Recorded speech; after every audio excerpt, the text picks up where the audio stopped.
That's why when I walk, boy.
know my name.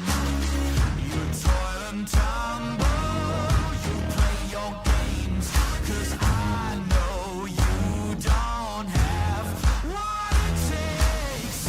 I'll build an empire from your mistakes. I'll build an empire from your mistakes. So try your luck, give me all you got. Only need one shot. So come and get it, so come and get it.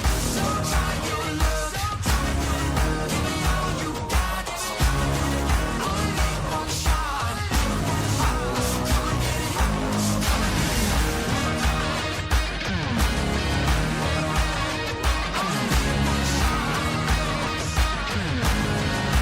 come and get it. Only need one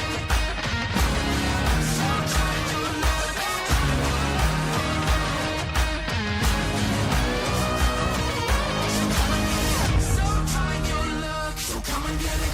Give me all you got, so come and get it. Only need one shot, so come and get it. So come and get it.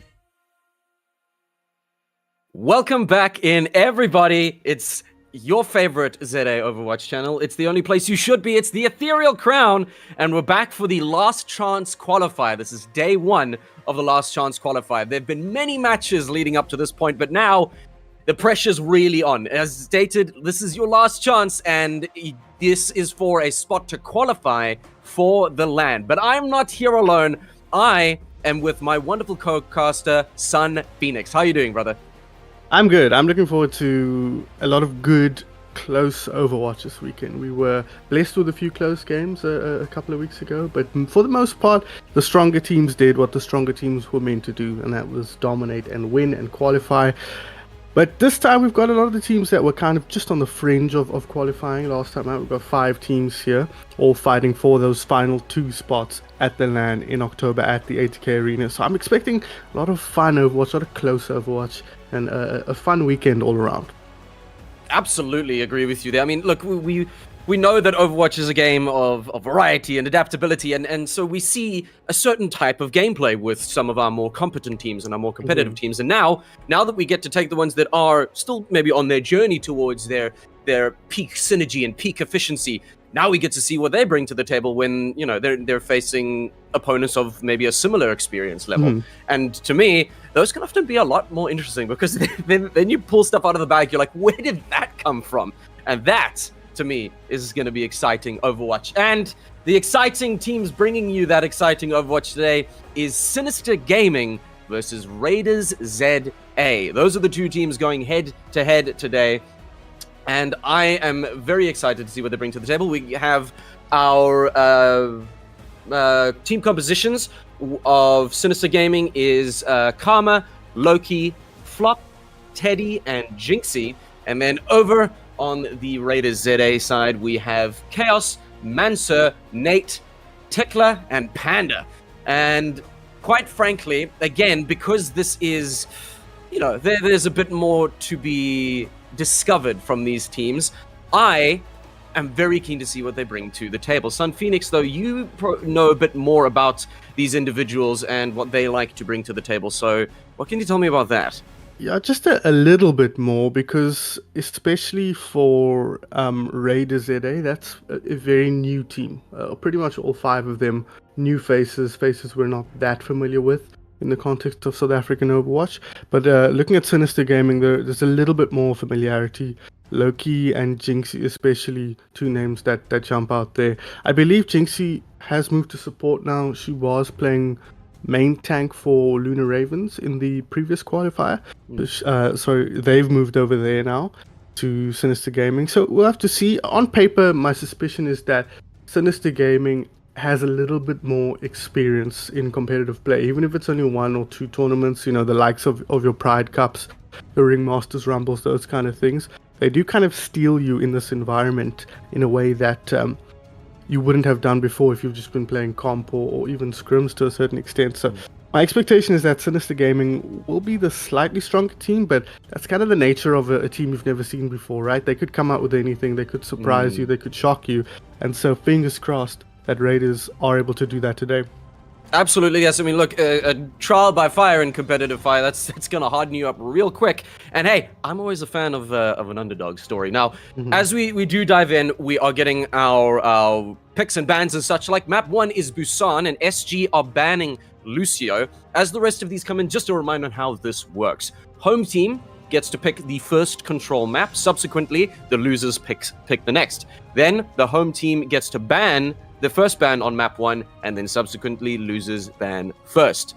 So, what do you make of the Sinister Gaming pick of Busan? You said that, again, they have a bit more of an experience. Do you think this is now them just playing to their comforts? Or, hell, are they trying to maybe trip up Raiders with a Busan pick? I think we've got a list of all the maps, right? So let's just take a quick look at that and see what our options were for this first map. Because I think that'll be quite telling. Okay, so it's all control. I think of the maps here, I think Lijiang is the what is that map called? Ilios is the one that jumps out at me as the one you would expect to see most frequently, just because that's been in the game since the game released. So every team, every player is really comfortable.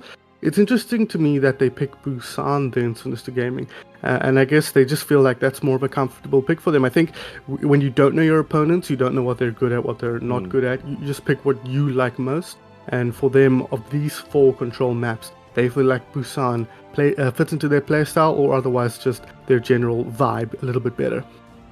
I have to agree. I mean, there's the old military adage, which is never fight the enemy on their terms. And so, again, if you're going in against, an unknown opponent, oh, hell, even if you do know your opponent a bit better, bring it to your home turf, bring it to your stomping grounds where you are comfortable, and that's immediately going to give you the edge. And again, if we talk about, is this going to be comfortable for their comp? The favorite heroes for a bunch of the Sinister Gaming teams are Karma, picking Widowmaker as their favorite hero. Loki favors the Cassidy. Flops favors Diva as their tank pick. And Teddy favors Lifeweaver, with Jinxie favoring Ana. Now, the reminder of the bans here, though, SG have banned Lucio and Raiders have banned Diva. So Flops already going to have to pick something that is not their favorite, which, again, hell, if you're good at Overwatch, you don't usually let that upset you too much. I do, but I'm emotional. But yes, with these bans in place and what we know about these two teams' preferred comps, plus being on Busan, is this playing into Sinister Gaming's favor? Before I say anything, Peach, can you just throw up the most banned heroes for the tournament? What do we know? Oh, look at that. It's exactly what we saw on screen just a moment ago, right? Wild. So that tells the story of where Overwatch is at the moment. Teams are feeling like Lucio is very strong, but I think Diva especially can feel super, super oppressive. The defense matrix, her ability to be aggressive and defensive in terms of her playstyle and her mobility in general, makes her really, really hard to play into. The DPS don't like playing into her because half of their projectiles disappear. The enemy tank doesn't like playing into them because she does a pretty significant amount of damage, on top of the fact that she can be in and out at a moment's notice.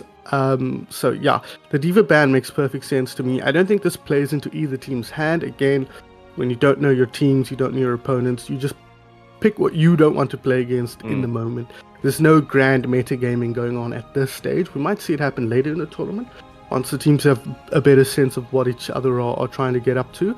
But at this stage, you just say, I don't want to play against Diva here. I don't want to play against Lucio. Let's get rid of them and let's play that kind of game instead.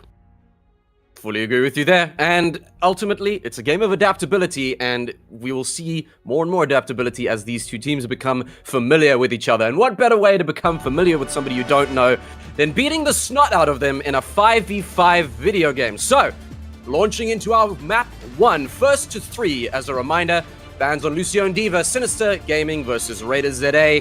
Here come the picks. And what do we make of our first picks? There we go. Okay, we knew that there was going to be no Diva, but Flops is going to have to pick.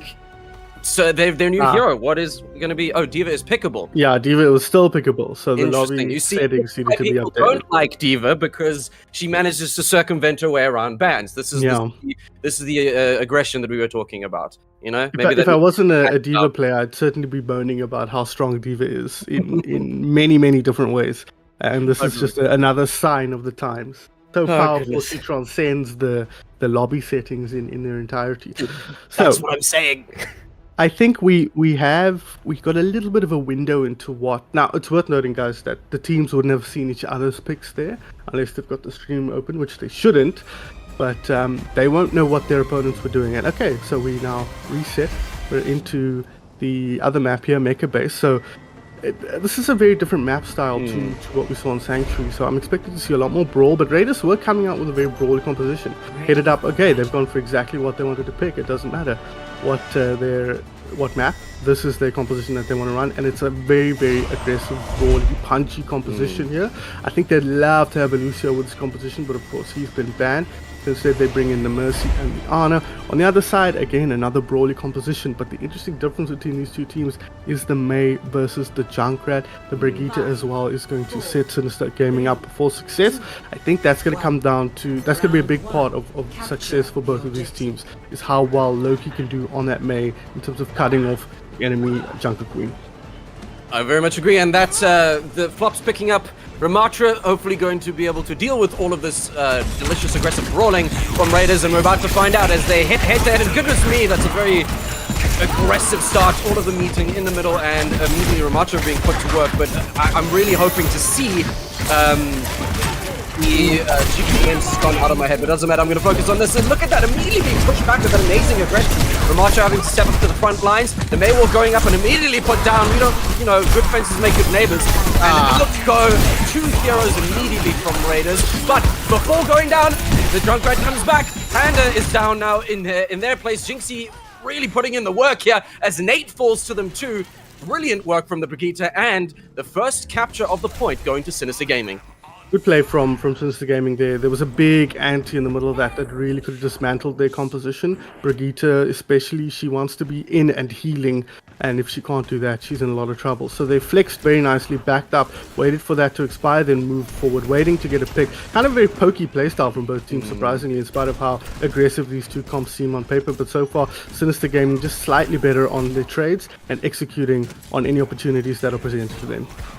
Very much agree, and look, no, this is just the beginning, and it's not over till it's over, as Raiders are now back fully on the front lines, looking for picks and finding that. Down goes Flops, and in we go, Queen, nice and strong. Let's see if they can, in this, again, a great brawl, but look at that. Down goes Jinxie and Loki. Chaos absolutely shredding through the back lines, pushing them all off, and now it's 3 ultimates ready to rock and roll for Sinister Gaming. Keeping control of the point for a while, but Raiders back and ready to rock and roll. Yeah, Flops needs to be careful there. That drop immediately pretty much ended the team fight, allowed them to move forward on the side of Raiders and clean things up. Team fight already underway here. Big ulti ready in terms of the annihilation for the Ramatra here. Will he choose to pop it? Yes, he will. He's going to start with that. And aggressive nano punches, not something I would want to be on the other end of. And aggressively, again, brawling to take control of the point. 3 down immediately from Raiders. And out comes the wheel. That's a bit of a desperate play, I think, and it, unfortunately, it's not going to find any fruition. That wheel derailed, deflated, and Raiders need to collect themselves once more to take that point back. Yeah, I wondered if we wouldn't see him actually switch there, man. So, but I guess just feeling like there was hope in that team fight, but that's not the read that I had, that's for sure. They're fighting now into the Maywall still, but more importantly, the Blizzard as well. So this is going to be a tough fight for Raiders. Sinister Gaming with a lot of tools, but Chaos also for the kill. Beautiful jump in with the Death Blast. And can he capitalize on more? Out goes the Blizzard, and jumping into a little Icicle Karma pays for it with their life. Loki, however, managed to take down the Junkrat and then falling back down to Nate. SG Flops, their tank, is down on the side of Sinister Gaming, and it's another res for our wonderful Junkrat. Back onto the point they go. Teddy's taken out in the backlines, and there we go. Capture point. English is hard. Capture point back in the hands of Raiders. Now it's up to Karma to see if he can recreate what we just saw Chaos do on the Reaper with the Death Blossom. It'll be tough though, and Nate's almost got his ulti up left here. Raiders doing a really good job of equalizing these team fights out here. Need to be careful. A good start though for our red team. Indeed, and it's a massive brawl again. Oh, there we go, Junker Queen diving straight in. Jinxie taking the massive bit of that, and out goes the Death Blossom, but the gardening is just not coming through. It's 2 down on the side of Sinister Gaming. They answer with a kill on Chaos, but Teddy goes down. That's no more support. Chaos is brought back up, so it's completely nullified. And Loki taken out on the way out, and Raiders holding firmly onto that point. A brilliant brawl there. Such a huge rampage, I think, from Nate, kind of ended that fight before it really got started. Steamrolled. Brigitte got taken down right off the bat, and at that point, it's really hard for this kind of brawler composition to get the job done. A good ulti from Kama, but just not quite enough sustained to keep him alive in the face of Mansour's Junkrat. So good work once again from Raiders, coming up to a few ultimates here. This could be tough for SG. Indeed, and again, we were wondering if Mansour was going to swap off, but it doesn't look like it's indeed at the moment. Jinxie goes down to Mansour. Nate, however, also paying that price, as SC Flops is nice and aggressive, pushing up on the... Jeepers, okay, sorry, my stream freaked out. Pushing up with the Ramacho, it's a massive brawl on point, as finally the Junkrat goes down and the Death Blossom goes out, taking out Teddy. Beautiful play there, that was a much better Death Blossom. Props goes down as well. Sinister Gaming falling one by one. It's a desperate attempt to stay on in this final overtime, but no, one by one they fall, starting with the Death Blossom and ending with a Dead Garden. Beautiful play from Raiders, taking it back after losing the point at first, and now round one going to Raiders ZA. I mean, this sets us up nicely here, Snowball, for a pretty good match. That was a very back and forth affair. Both teams had their moments, but ultimately it came down to a few key ultimates, especially from Chaos on the Reaper. Those Death Blossoms cleaning up at important times and starting off the first fight they won on that previous point, and then ending that final fight. So really, really strong play from them. No major, big changes here now for Sinister Gaming. They recognize that dive is kind of what you want to be playing on this on this map. Sorry, that makes a lot of sense to me. In this downtown area, we have to see how easy it is to execute though. They've got the Widowmaker as well, and no strong counter to that. So we have to see if Raiders is forced to adapt here, whether they can just brute force their way through this SG composition. In fact, the only change on Raiders' side being Mansour finally swapping off Junkrat onto Soldier 76. So, Soldiers on the front line they may be. Let's see if they can repeat their success, and immediately Karma just getting bullied by the Reaper. But SG Flops very aggressively on the front line. Is there enough to stay to keep them alive? But no, Jinxie goes down. Unfortunately, the tank manages to stay alive, which, you know, we can take that. And Karma, bam! There goes the head of Soldier 76. Hello. And on the head of Reaper, and then Deadlock managing to bring Soldier 76 back into the fight, but this is going to be enough. Loki, you cheeky devil, you've managed to get your way back out there. There's so much sustain needed. Geez. My goodness, the bully of the Soldier 76 down they go, and now immediately Raiders are on point, but they're getting, you know, they're still getting poked by Loki, and they need to lock this down quickly. There's just so much going on in Sinister Gaming, too spread out, I dare say. Okay, well, that was mean. You didn't need to do Mercy like that, and with 18%, it looks like a solo Tracer being the biggest detriment to Raiders at the moment. However, a thorn in the side very quickly removed, and they're up to 30% on this point. God, I'd be so annoyed if I was Deadlock in that moment. How long was she being chased around by the enemy Tracer? And it's like, team, what's happening? Please. They were set up in the choke, ready to take a fight. They're getting killed. And once again, I'd be so annoyed. But SG Flops in here with the rest of the team, and this is a good start for SG. It's a fantastic start. 3 go down, make that 4, and Cheapers, they steamroll. Oh my goodness me, that's a 5-player kill streak. Ending with ventilating Nate's head and squarely placing the control point back into Sinister's hands. Very well played. Were Raiders maybe just not ready for such a quick counterattack? I think it's also part of the fact that they were 1 down as well. That doesn't help their Mercy being down. Oh, I think she got spotted. Yes, she did. Great work from Panda. Knew where Loki was, found them out, and got that kill as well. Now they can move towards point. They've got the nano boost ready to go almost. This should be Raiders' fight. But Synergist Gaming, it's a hard team to get on top of, so they might be able to just squeeze a team fight win out here.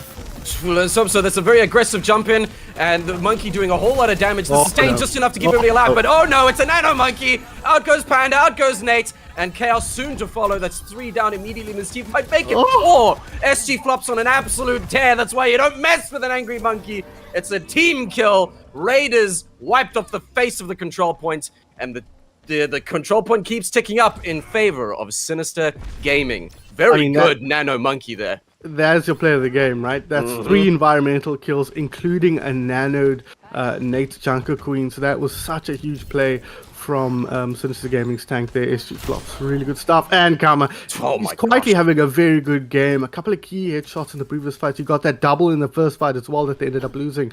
But he's been key to this team's success. Lucky he had it to get away with that.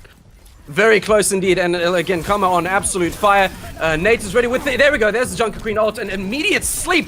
What an amazing reaction. Mansukid is actually back on the Junkrat, and now in we go with the Brigitte, and the ultimates popped all over the place, but it's 2 down on the side of Sinister Gaming. Flops responds with a kill onto Panda. Out goes the Death Blossom. Nothing to be found, though. The sustain is too is too much for them. And Brigitte balling finally on the point, but Winston desperately trying to stay alive, and it's brilliant sustain here. An absolute brawlout. The time is ticking up. It's on to an overtime. Jinxie does go down. This may spell a little bit of an issue. Yes, as Flops falls, that's a tank and a healer down, and overtime ticks us right back over into Raiders' favor. But this is not over yet. Sinister Gaming can absolutely come back.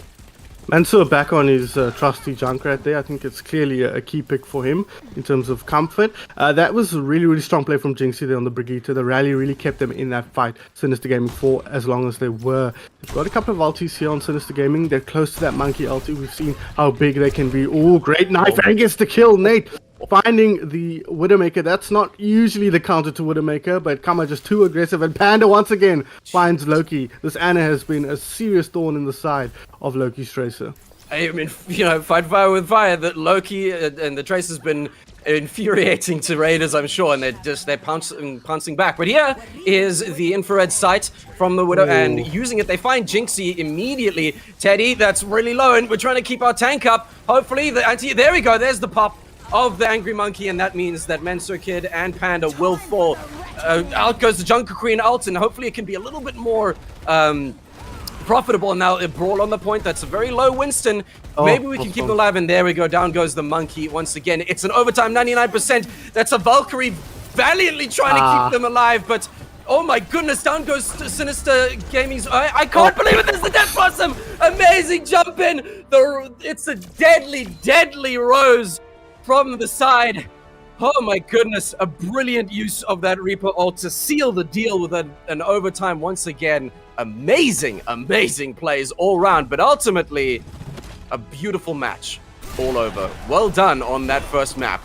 I mean, it's counter to what I was expecting. It's Raiders who come out with the win here, not SG Gaming. So, in spite of the familiarity that we have with some of these SG Gaming players, Raiders just seemed like a team that better understood what they wanted to do. They really executed quite well on that, and a few key individual plays that really carried them through. Of course, we can talk about Chaos, all the LTs he got off there, at least 3 teamfight winning Death Blossoms, and I think you can never ask more of your DPS players than that.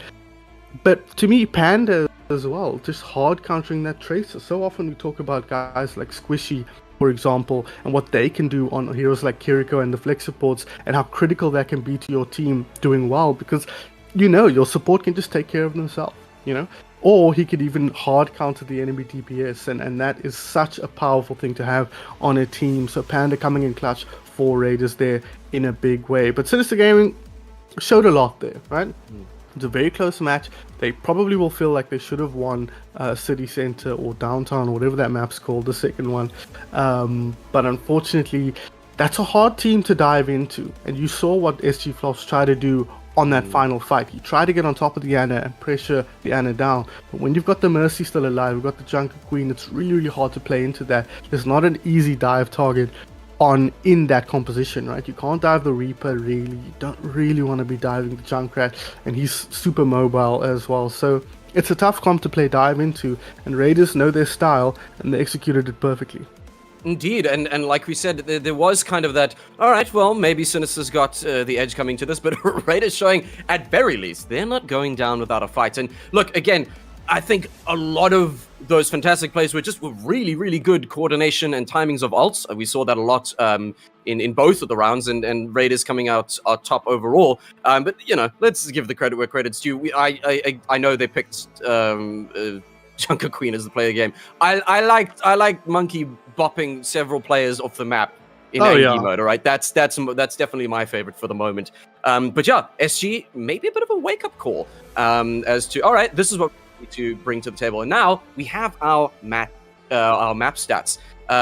Remind me though, sorry, Pooch, is that total healing, that damage blocks, that doesn't include shields, right? Or, no, it is shields. It doesn't include like defense matrix. Defense, that's what I meant, sorry, yeah. But there was no diva, so it doesn't matter. Yeah. We're scared of diva. How equal are these, right? It kind of reflects what we saw in spite of the fact that Sinister Gaming ended up losing there. Almost identical damage. How often do you see that? 300 damage the difference between the two teams, 300 healing the difference between the two teams. These teams were very, very closely matched, and it's just down to winning one more team fight. That is the difference between these two teams on each map, right? So that's a very positive thing to see, I think, as for us as viewers of this game. That's exciting because I suspect we're going to have a nice close matchup here. And it's also exciting for many reasons. But I'm hoping that now Sinister Gaming has seen what Raiders are going to do. It doesn't seem like, again, it's only been one map, so we can't read too much into it necessarily. But it doesn't seem like Raiders are playing to the meta necessarily, right?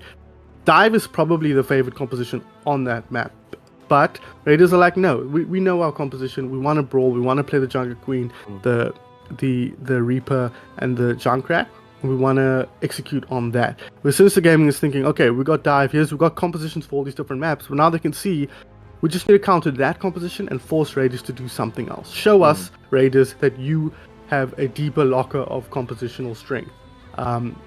And that's what it's up to Sinister Gaming to force that. So we have to see what they can do on the next map here. Absolutely. I mean, again, not wanting to face the enemy on their terms, they need to push Raiders out of their current comfort zone. And so, as we see that, we see Sinister Gaming picking map 2 as Dorado. So hopefully, again, now we are moving from Control to Escort, just as a reminder. And so Dorado is our map 2 pick. SG have banned Reaper so far, and I think that's to nobody's surprise, Phoenix. Yeah, I think both teams had success with the Reaper, but it's clear that it's a much more pivotal pick for Raiders, than it was for SG. SG seemed to have more compositional depth, and Reaper seemed to be a linchpin for this Raiders team. So I think taking that out makes perfect sense. If they lose here, I have no doubt they might take that Junker Queen out, depending on what we see on this map. But we'll have to wait and see, because we do have our other ban now. Interesting that Raiders ban the Monkey. I think Flops was good on the Monkey, and there was, of course, that moment that we were speaking of where he sent all of them into the drink. But I didn't feel like the Monkey was so critical to their compositional plan. And it almost feels like your comp works pretty well against Monkey that you've been running so far. But it could also be a response to taking out the Reaper. Okay, there's no Reaper, that's kind of a strong counter to the Monkey. Let's take Winston out of the pool as well and force it into a different kind of playstyle. So we'll have to see how well Raiders can operate without that Monkey, without the Reaper.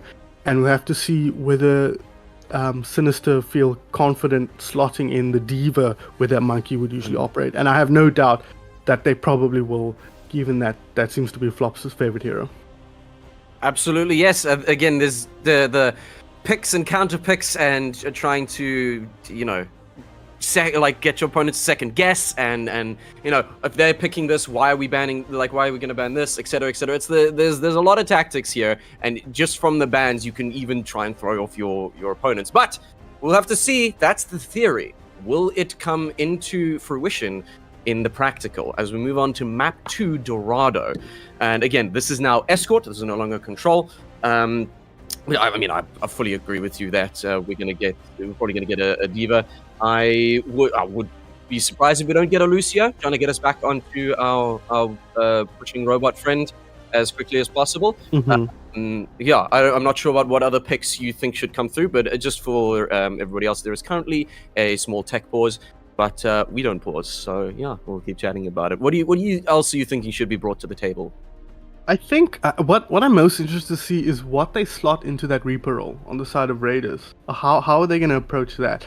Are they going to say, okay, that kind of doesn't really fit our composition, like that kind of is the focal point around which our composition operates. Without that, we're going to try something new. Or whether they're like, okay, no Reaper, let's put something else in that role that kind of does a similar thing, right? Off the top of my head, I'm trying to think what does a similar thing to a Reaper other than a Junkrat, right? Which they've already been using. So that'll be an interesting thing to see how that works. I wouldn't mind seeing on Dorado the teams lean a bit more into some of the flyers, your Echoes, your Pharahs, try to control the high ground space, but of course the long sightlines in Dorado make the Widowmaker very popular, and I'd be happy to see more of Karma's Widowmaker, that's for sure. They didn't seem to have a good answer to it on the side of Raiders, outside of the occasional knife kill with the Jungle Queen, but that's not a reliable way to counter the Widowmaker. So if Kama plays a little bit more defensive, I feel like he could get more value out of that hero, and he is going to bring out the Widowmaker here, which I quite like. Flops on the Diva, called that, makes perfect sense. A pretty... I should have called the Torbjorn, right, instead of the Reaper. That actually makes perfect sense. I didn't think I would either. But Nate on the Diva, I quite like. I think the idea is you just want to have better control of the high grounds, and the Junker Queen doesn't really offer that. So it's still a very brawly composition, but it doesn't feel like the Diva synergizes that well with the Junkrat and the Torbjorn. But she's kind of an all-around strong pick. She can kind of fit anywhere and do anything. So I guess we'll see if we can make it work. And Chaos instead, tries to give a little bit of long-range support. No, going to go Genji for close-range support. So they kind of play a pseudo-dive composition. This comp's all over the place for Raiders, but let's see if they can make it work. Yeah, we got hella baited up with that, but here we go. We were talking about wanting to control the skies, and that I definitely think of Pharah when we do that. So probably a pocketed Mercy on there to keep them alive.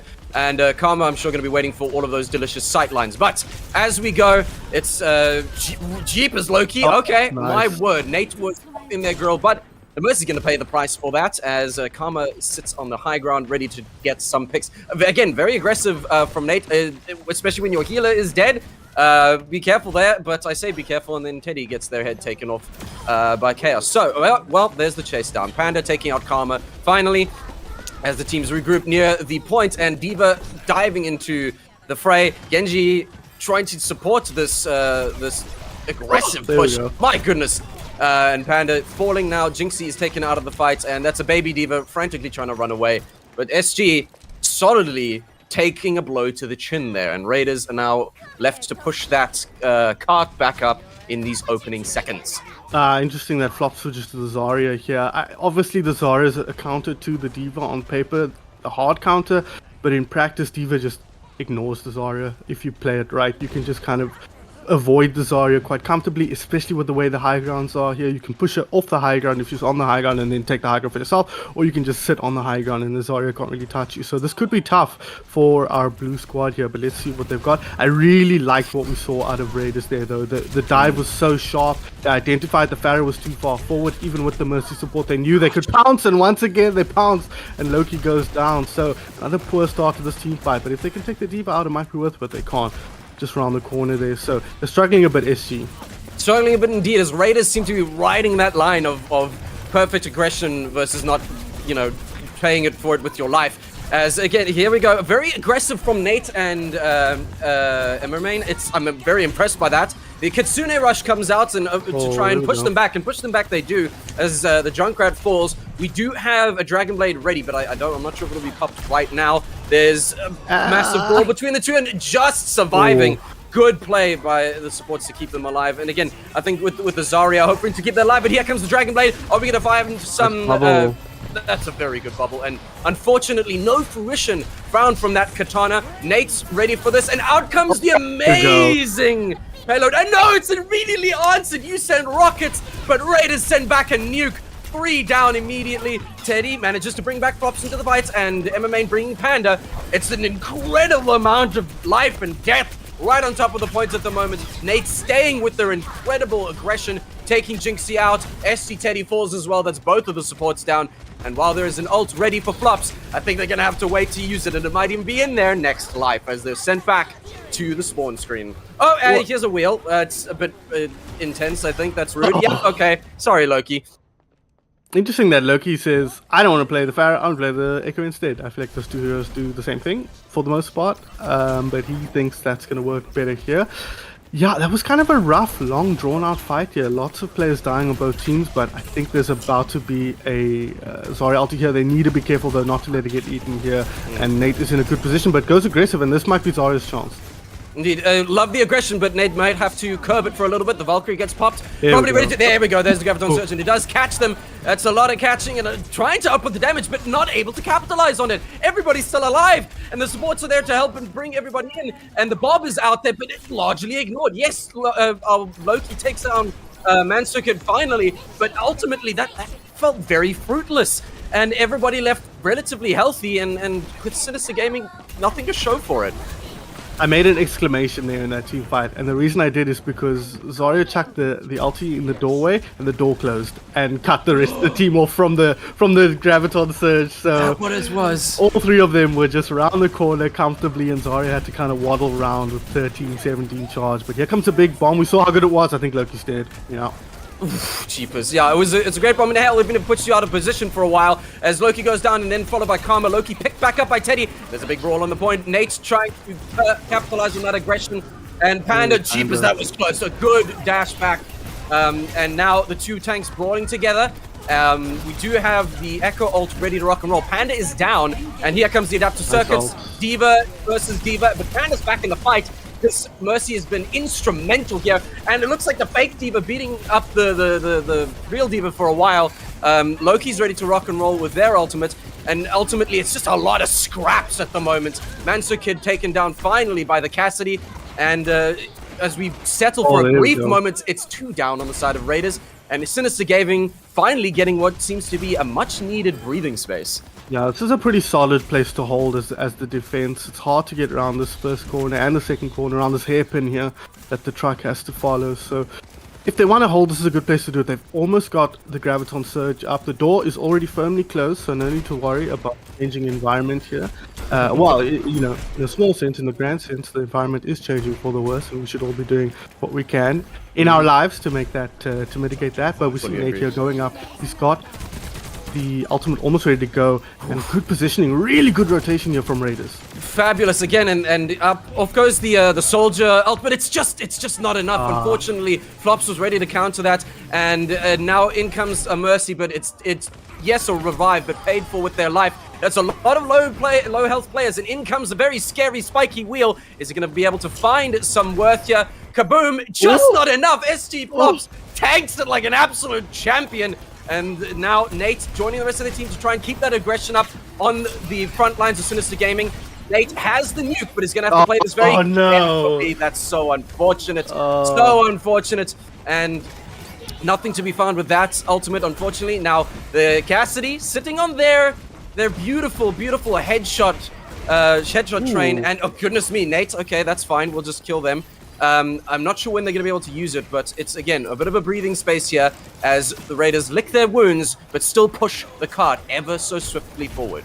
Oh, Nate's been playing super well, aggressive when he needs to be, not aggressive when he doesn't need to be. He's got the Mercy on his back here, so you know he can move quite comfortably forward. He was playing aggro with his ultimate, expecting that if he goes down, he could just pop it, but Life Fever was like, I'll save you! And then his ultimate was thrown in the bin here. Speaking of Life Fever, they do show out the Tree of Life here. Can they take down the D? But they do just that. This is a good fight, I think, for our blue team. Goodness me, and yes, the High Noon was popped, but ultimately that's 2 down now. Sorry, 1 down there, and then the... somehow still alive. Goodness me, well played. Flops being kept alive, and it's very scrappy from Raiders, and they seem to be, again, one more picked off. The turret goes down because I didn't even notice to swap back to Torbjorn. That shows you my ADHD. But look at that, firmly defended from Sinister Gaming, and I have to give it to them. That was very well played. And now Raiders regrouping and swapping out again. It's the last 30 seconds, and Mansukud now on the Bastion. Graviton Surge will be key here, but the Diva's going to make it hard for them to find value out of that ultimate here. He needs to be careful, really careful here, Flops, because Nate's been on it. He's constantly pushing. Wow, just chucks it right in the face, and they'll get the kill, but there is a bomb. There is a bomb indeed, and ultimately we take out one of the mechs, but Baby Diva's right back, and Torbjorn fighting for his life, and he actually finds Jinxie. Very well played, and Torbjorn, I love that kind of aggression, really I do. Go, Torb. Jinxie is brought back into the fight, but I'm not sure if it's a little too late. Chaos finally going down. Panda does find Teddy, and that's one of the supports down. Bastion not long for this world. Sent to scrap. It's a 5-player streak for Loki as 1 by 1 Raiders fall. And the overtime will tick down along with Raiders' hopes for this round. A beautiful push with a delicious number of 69 meters left. and well played from both sides, but it's ultimately round 1 complete, and we're going to need to see some very interesting stuff from Sinister Gaming as we switch sides. I think this is a very good look for Raiders in the sense that I was kind of a bit worried they were a bit one-dimensional compositionally, and again, we did only see one map, so I was reading a little bit too much into that clearly, but it seemed like with a team that's new, they will often not have that compositional depth that a team with a lot of experience has. But this is good for them. Yes, there's a lot of similar looks in terms of Mansour on the Junkrat, that kind of thing. But Nate on the Diva, very, very strong. I really like what we saw there. Playing aggro, controlling high grounds when he needed to, but otherwise able to pull back and play defensive, knowing the boundaries of his hero quite successfully. So this is very good stuff from Raiders. But SG did manage to stabilize there on that 3rd point. They'll be happy with that. Flops look good on the Zarya. We'll go back to the Diva now on the attack, but they'll be playing into an enemy Barra. Chaos wants to try and do a little bit better than what we saw out of Loki on that hero, but he's playing into the Echo, and Echo is a bit of a counter to the Pharaoh. Both teams running the Mercy, so both flyers will be supported. We'll have to wait and see what they can get done here. The Jinxie on the Moira feels a little bit incongruous here with the rest of the team. I feel like the Ana might fit a little bit better here. Or the Kiriko, as we saw her run for a little bit on that second phase, just because this is a team that wants to be up there and doing stuff. So is she going to be standing next to the Cassidy? Because the Diva's kind of going to be controlling high grounds out in the distance. It's kind of a hero that struggles more when your team is looking to lean into a more chaotic style. So we'll have to wait and see whether the Moira gets as much value as the Kiriko perhaps could. On the other side, though, the Sigma is a very interesting pick. I think setting that up with the turret near the point makes a lot of sense. But I wouldn't mind seeing them. Yeah, I guess we'll see how it works. I'm a bit. I'm a bit skeptical of Sigma as a hero sometimes, but that might say more about me than it does about the hero. Look, I'll defer to your judgment. Tank is my weakest role, but I know several tanks that are fantastic at their job, and Nate is one of them. So I'll trust his pick immediately. A beautiful push out from Sinister Gaming, and I really am curious to see now with Raiders swapping Nate to the Sigma and Chaos on our beautiful AC 130 of a hero, what that's going to be like. Now, as we push into this, I was about to say, what's going to be your main focus here? And it seems like Flops was immediately the focus. And if you're Sinister Gaming going into the attack, what do you think is in the back of their mind at the moment? Oof, I think you're just trying to find a target and shut them down, but they can't. Kind of is a little bit all over the place. Like, are they trying to get aggressive or are they trying to play safe? It's kind of neither at the moment. They're kind of poking, but they don't really have a great comp for that either. So you can see what's happening. The poke coming out from Raiders is so much stronger. That's what their comp excels at, right? With the Sigma, with the Pharaoh, they can sit back and throw in damage. But looks like they just want to get set up, and now they can move into the higher ground. Flops looking to put the pressure on. Won't find any kills, but trying to control the high ground just a little bit. Yeah, again, we saw the incredible pressure from Nate as the Diva, and maybe looking to walk in those systems. But oh my word, the Mercy! That's insane! And so now it's 2 down, but answering quickly with Jinxie, and then Chaos goes down for his troubles. Panda soon to follow. Sinister with an incredible response to that immediate aggression, and Jinxie brought back into the fight. Now Sigma really facing a lot of damage here as the Torb tries to ward them all off and saving their tank, which is great, as SG now get to regroup and push back with this payload.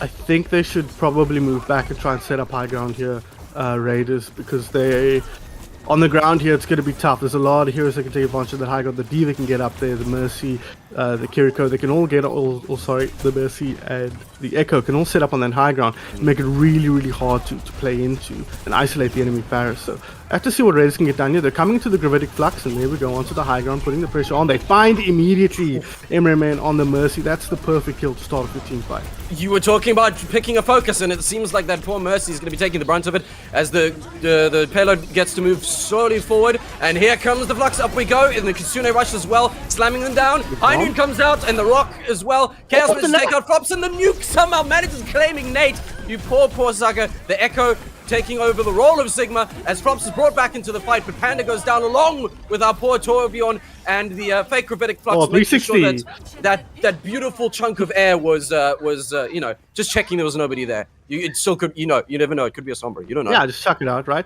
She's an echo, so you got to get rid of it anyways. That was a very good fight. They're pouncing very effectively here, like we saw in the first fight from the Raiders squad. But there we go. Immediately, Nate D, Mech, Baby Diva standing on the point. The biggest Baby Diva you've ever seen in your whole life. And they're even going to get flops here in return. So this is a pretty good team fight from Raiders in spite of the poor start. Indeed, I saw immediately the chuck out of the Molten Core, and yes, they're paying for it with several lives now as Karma just comes in. They do say Karma's a bit of a bish, so I guess that they're seeing that now, but lots of deaths on the side of the Raiders, and at the very least, they did manage to halt them before point 2, but man, that's point 2 crossed, and 4.5 minutes left on the clock. Oh my word, that's so aggressive. That's so mean, bro. And it's Symmetra, interesting. So maybe now with the change in our terrain, hoping to capitalize on Symmetra and their turrets, we do see the Zen being brought in from Raiders. So a lot of chopping and changing and trying to respond. Raiders maybe are being pushed out of their comfort zone as the scrapping continues and they reach the point that Raiders was in the first round. Yeah, not a lot of room to play with here. I think the Sim is a counter to this hero, the Diva. I think that's what it's about. And that tells me that they feel like the Diva is the big problem that we're facing here. That surprises me 0%. I think a lot of teams that play against Diva feel that way. We'll have to wait and see whether this counter will work. Great work from Panda. He finds the first kill. We saw how good he was on the Ana and the Zen. Kind of can fill a similar role. Big Transcendence to keep the team alive, but the big squish as well. A big squish and yes, the Transcendence goes out. Oh my god. It's just not enough. The big squish, the big bop, and SG managed to crawl over the point just enough. And so, a beautiful play there. And again, I felt like that was such a brawly, scrappy round. And Raiders, again, we know that they're good with the brawling and they've been comfortable with aggression, but maybe they got a taste of their own medicine there as cheap as Nate. That was just beautiful. What a great nuke in response to a barrage of rockets from the sky. And hey, Sun Phoenix, I'm gonna throw it all the way back. You said that we were hoping for some fun and interesting and close Overwatch matches, and I dare say we're getting our money's worth. Yeah, I mean, what more could we ask for, right? We were kind of hoping that coming into this, yes, in the previous qualifier, we had like 4 really, really strong teams and some new teams and some teams in the middle. And every game, it felt like you knew who was going to win when you came in. This game, first game of the last chance qualifiers, it's like, really sure who the stronger team is. I have a sense of who I think will be better, but Raiders coming out of the blocks on Busan with that brawl composition that they seem to really have down. But it's worth noting here, coming into this map, and this is the real power of the hero bans as we take a look at the stats here. Sinister Gaming, coming out ahead, that makes perfect sense. They finished with, 3 minutes plus to spare in that final map. More damage, more healing on the side of Raiders, but that's what happens when you take more damage. So really, really strong work from Sinister Gaming there. They deserve the winners. But I was going to say, with the bans, Snowball, we've taken out the Reaper on that previous map, but it's back now. And I wonder how much of an effect that had on what Raiders were able to do. Whether having the Reaper on Dorado there would have helped them hold that point a little bit better or push all the way through to that third point. They seemed to, at least on the evidence of the first map, really, really value that Reaper pick. So now that it's back in the pool, are we going to see a return to a more brawly style? Or is that just a case of Sinister Gaming saying, okay, we know what you're about and we know what to do about it? Indeed. I mean, well, now that they've had that initial fight, there's a no plan survives first contact with the enemy. So coming in and SG not taking the first map, but now responding, and maybe that answer being, cool, we take out that Reaper, that's been a problem, and now we can work with that, and putting Raiders on the back foot in the second game, despite, again, a very strong showing from the first round of map 2 from Raiders, but, they whittled down the clock, and SG was like, cool, we'll just do that, but faster. And I think they really did respond well. And I think, again, while I'm such a fan of saying, Overwatch is about adaptability, that seeing the multitude of swaps from the Raiders side, yes, I understand the Symmetra pick as we get a bit more close quarters and you can, try and bring in your beamy turrets. Maybe that shows that they were perchance pushed out of their comfort zone as we were expecting. And I am hesitant to use the word floundering because that suggests unprofessionalism, but it's like, we're trying to play catch up and respond to what's being thrown at us.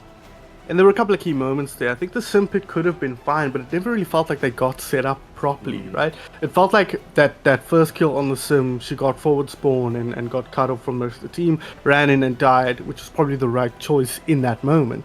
But then you're kind of floundering is a good word.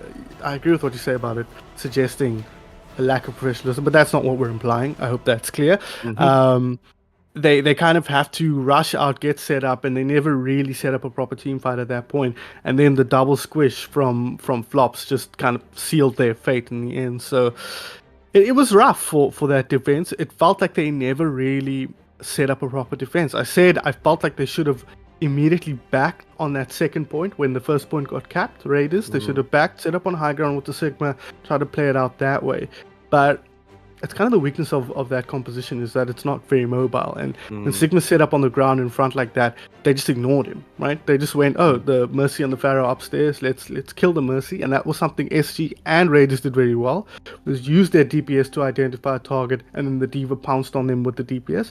For SG, it was low-key on the Echo, identifying the Mercy was out of position, and the D.Va flops immediately pounced. And then on the other side, it was who was it? It was Chaos on the Genji and Nate on the D.Va that did exactly the same thing. So it seems to me that these teams have good communication, they have a good sense of what they need to be doing, but when the pressure's on, they sometimes can't execute as well. And that's what we saw on that defense from Raiders. They got pressured really hard, they never really got a sense of how they wanted to operate that defense. And by the time they got set up, it was pretty much game over on third point. Very much so. And again, with them, I want to say, like, with SG responding and kind of going, all right, well, with that aggression, we can capitalize on that too. And so not allowing that comp to sit back and get set up because they're less mobile. I'm glad, honestly. I'm impressed that SG like noticed that and capitalized on it, which ultimately, again, capturing P3 or reaching the previous points with so much time to spare, I think shows just how much they capitalized on it.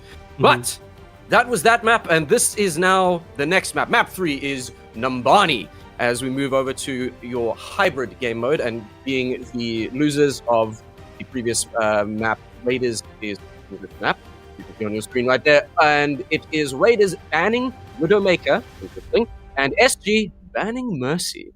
What do we make of I like that? the Widowmaker ban a lot. I think it's a hero that you don't really want to play into. It's a hero that can excel on Numbani as well.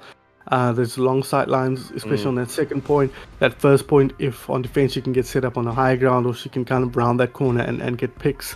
So I like that, especially since we've seen Kama have a lot of effectiveness on this hero. So take that out of the pool and put it back playing into a little bit more style that you're a little bit more comfortable. The Mercy ban is an interesting one. I think she makes a lot of sense on Numbani. She can follow the team onto the high grounds on first point.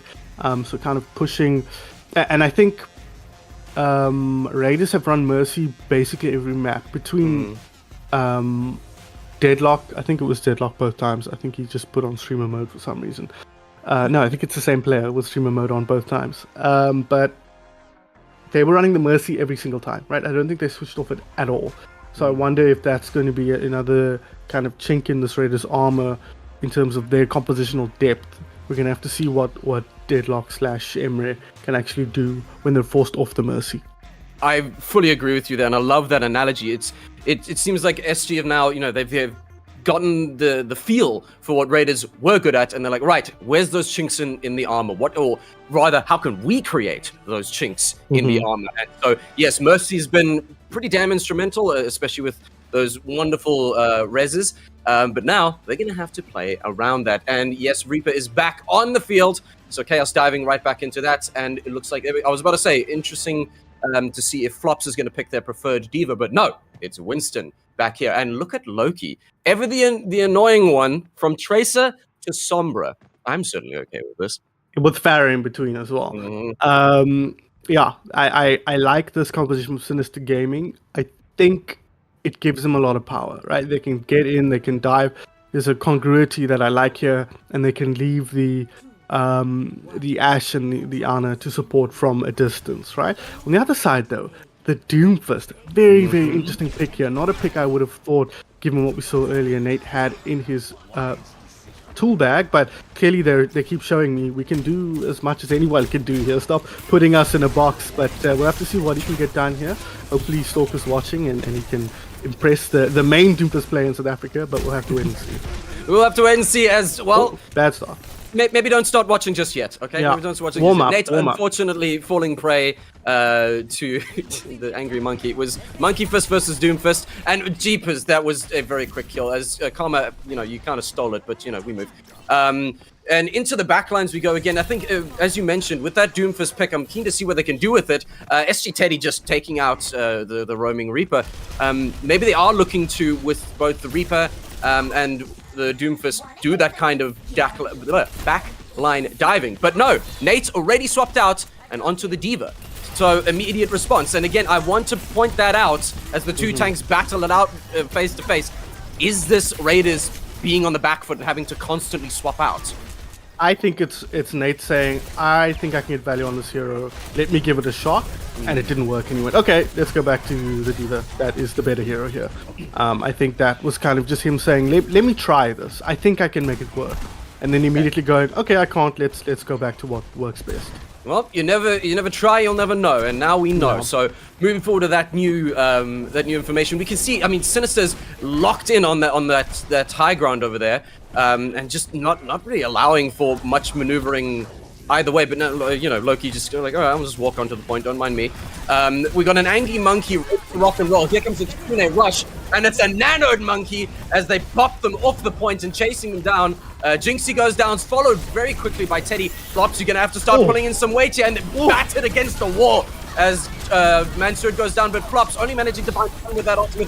And now incredible aggression here. Karma goes down, followed by Loki. Chaos managing to be kept alive by the incredible support. And now not only two ultimates ready on the side of Raiders, but the point is theirs. Yeah, it's the second time they've overlapped the Nano Boost and the Primal Rage. Those are two ultimates that are anti-synergistic. Because Monkey hits so infrequently with this ulti that you're not really getting much from that bonus damage. He gets 1000 HP, so you don't get the mitigation. You don't really need the mitigation when he's in ulti form. So that's something, a little bit of lack of communication or miscommunication that needs to be cleaned up there from the support and tank combo onto this game. But this is good for Raiders. They're coming to us with a lot of ultis, but there's an EMP and a rally. So that EMP, I think, is going to be the key ultimate to watch here in this next fight. Absolutely, and with Flop swapping over to the Diva again, so it's going to be our mech versus mech. But here we go, here comes... you're trying to pop it off, and my goodness, Loki, you absolute demon, destroying them right there. And now popping into the backline, here comes our wonderful Shield Maiden, crashing through the backlines. As now it's a massive scrap on the point. Ultimately, no deaths, but very disruptive. For the side of Raiders there, and as the teams kind of collect themselves, we still got that EMP that you talked about, and the Death Blossom also waiting to be popped. As again, a very Diva, careful. And I think if you're Loki right now, what are you waiting for to try and pop this EMP? What's your ideal scenario? I think you want to catch the Diva, and as long as you catch a Diva and you can burn it down, you're probably comfortable with whatever happens. You feel like if the Diva is dead, you can kill everybody else unless something happens, but Chaos is going in here. This could be a big Death Blossom, but the Diva is a big problem for him as well, but he's behind. He's going to go for it here, surely. No, feels like he got spotted out. Maybe called it by the team, and Loki nearly making it out of there.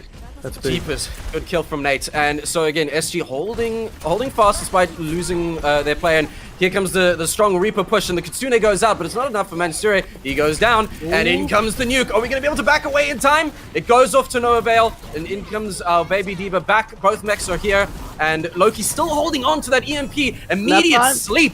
How you still alive? How? There goes the Death Blossom, but ultimately it's nothing. You redecorated the walls with all those bullets. The hack goes out. It's Jinxie to fall. Loki managing to pick up Panda in the middle of that, but Nate with the refrag and Karma taken down in all of that. Tickler, well done, Teddy, taking the anti-heal. Disgusting all around, and that Reaper clinging to life as Flops also not looking so hot, valiantly trying to hold off Raiders, and it's a beautiful push. But jeepers, there we go. Chaos now splattered against the wall. And your mech is down. Can Baby Diva survive this? There's not a lot of support here. They're just into... Oh, you cheeky bugger. Well done on holding that point for as long as you did. But Raiders now back on top of the payload. Yes, indeed. Flops has been taken on. Jinxie looking to refrag immediately. Tickler and the Junkrat go down. Jinxie following up with another kill on Panda. This Brigitte is incredible value here as the Sombra and the Tracer fighting it out, and it's once again Loki to come out on top. My goodness, battle of the annoying DPS is what I'm calling that one, but ultimately it's Raiders that managed to pull out quite a bit of value, and now SG sitting on the point waiting for their response. That was a really scrappy team fight. Both teams kind of losing a lot of players all over the place. But you saw the power of D.Va there, right? The multiple lives, the fact that you could pounce on that Reaper on the high ground and get that kill. But here we see the ultimate. But once again, Karma, second time, he's taking out that Junkrat ultimate. That's unfortunate. Maybe is it a miscommunication or just an overconfidence thing? And here comes the defense matrix. There's a lot of damage being put out here, but Flops with all the support they need at the moment. As again, a very scrappy fight. Unfortunately, Mansour Kid is taken out. And the Junkrat now out for this time. And here comes the nuke. Are we going to find some of it? Flops is anti-healed. And yes, Nate takes out Jinxie. Sleepy time for Flops. But no one really there to capitalize on it. And of course, Symmetra goes down. Look at you, Chaos, causing exactly what your namesake says. And jumping down into those backlines. And okay, the nuke goes off. But is it going to be doing anything? No, not really. Chaos still jumping around, managing to keep that pressure up as the Sombra finally falls. Flops valiantly holding their own, but now it's Baby D.Va versus 4 very scary heroes, and down you'll fall to Chaos once again, who continues to provide exactly that. We're in overtime.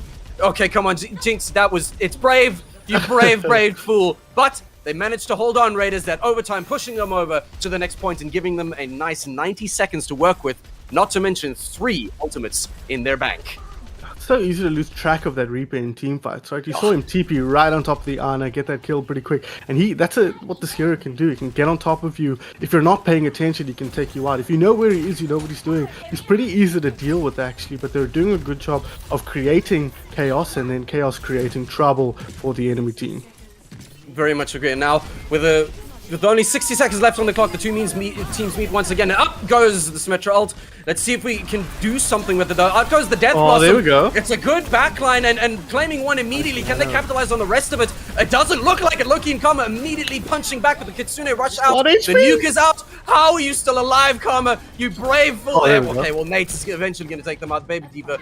And Flops, having swapped to the Zarya, manages to take out Tickler. And a very scrappy fight there. And the D-Rec. Jeepers.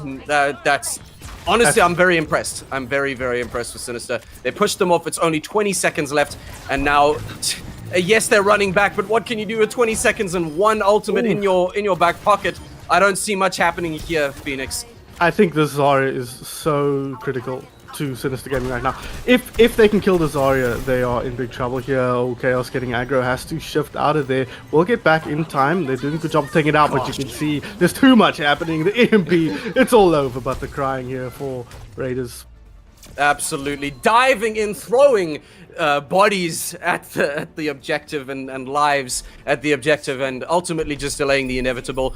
But a beautiful, beautiful play overall. I'm very impressed with SG for, digging their heels in at the end there. And I'm impressed with Raiders for managing to continue to slowly push through the Sinister Gaming line. And yes, we saw brilliant use from Chaos. I think he's been very comfortable with that, with the Reaper pick. And yeah, a lot of jumps between for our Sinister tank, but I didn't see any issues with that. I saw a lot of fruition.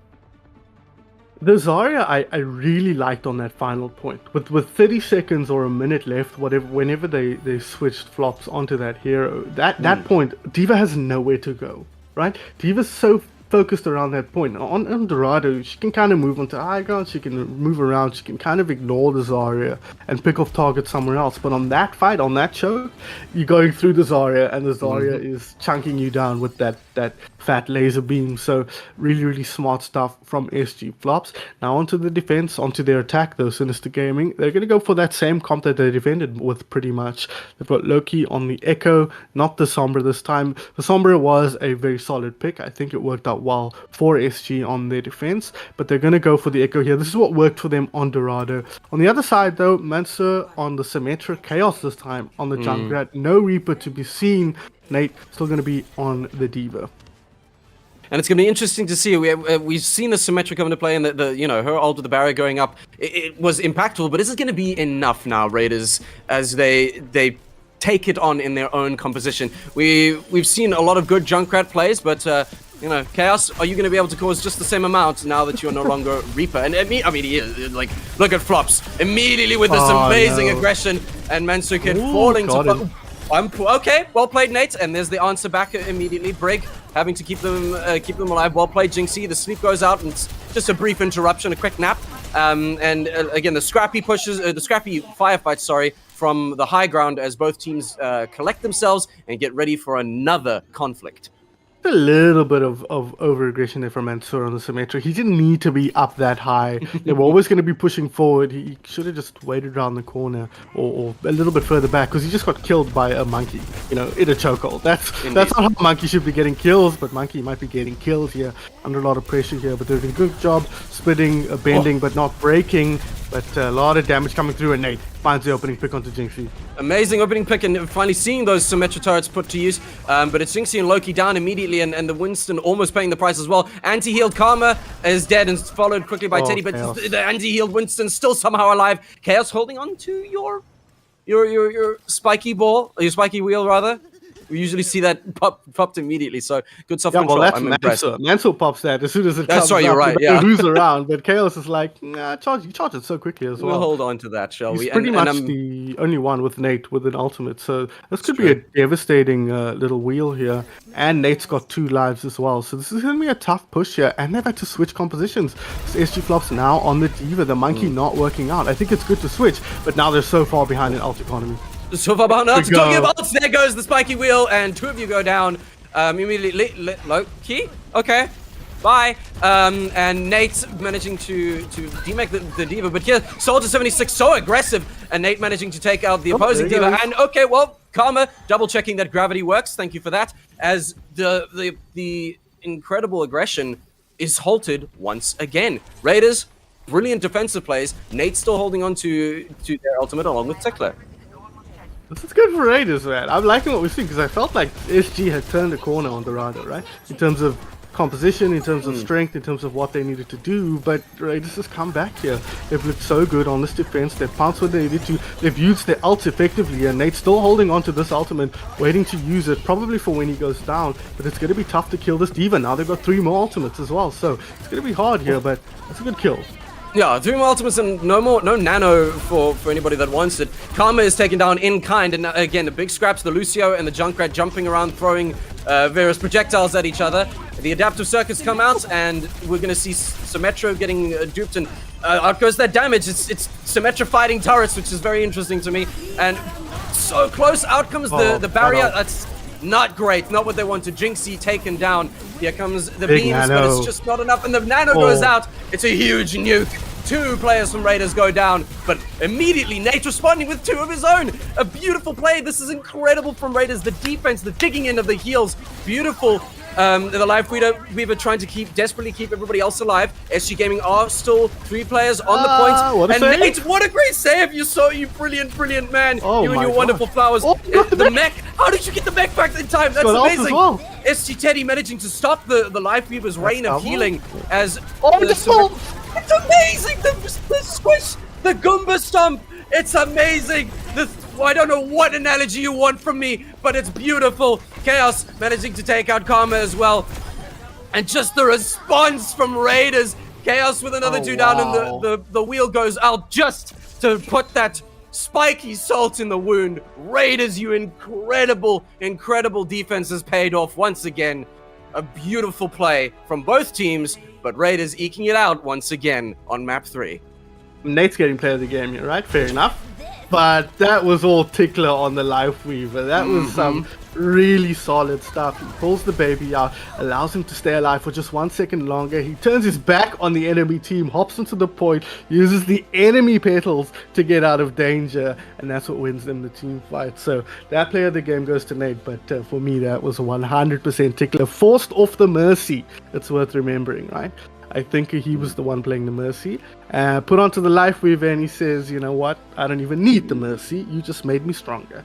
So really solid stuff from Raiders. They looked a bit sloppy. It was a tough comp to play into on their attack. I think SG did a good job, but they dismantled SG's attack really, really effectively, and they kind of just parlayed that good start they had in that round in terms of ult economy, in terms of opening kills and that kind of thing, into a great hold at the end. So really, really started solid stuff from Raiders. As we take a look at the stats, once again, the winning team does the most damage, a lot more damage blocked because they were running Monkey and Zarya for some of that on Sinister Gaming, so that makes sense.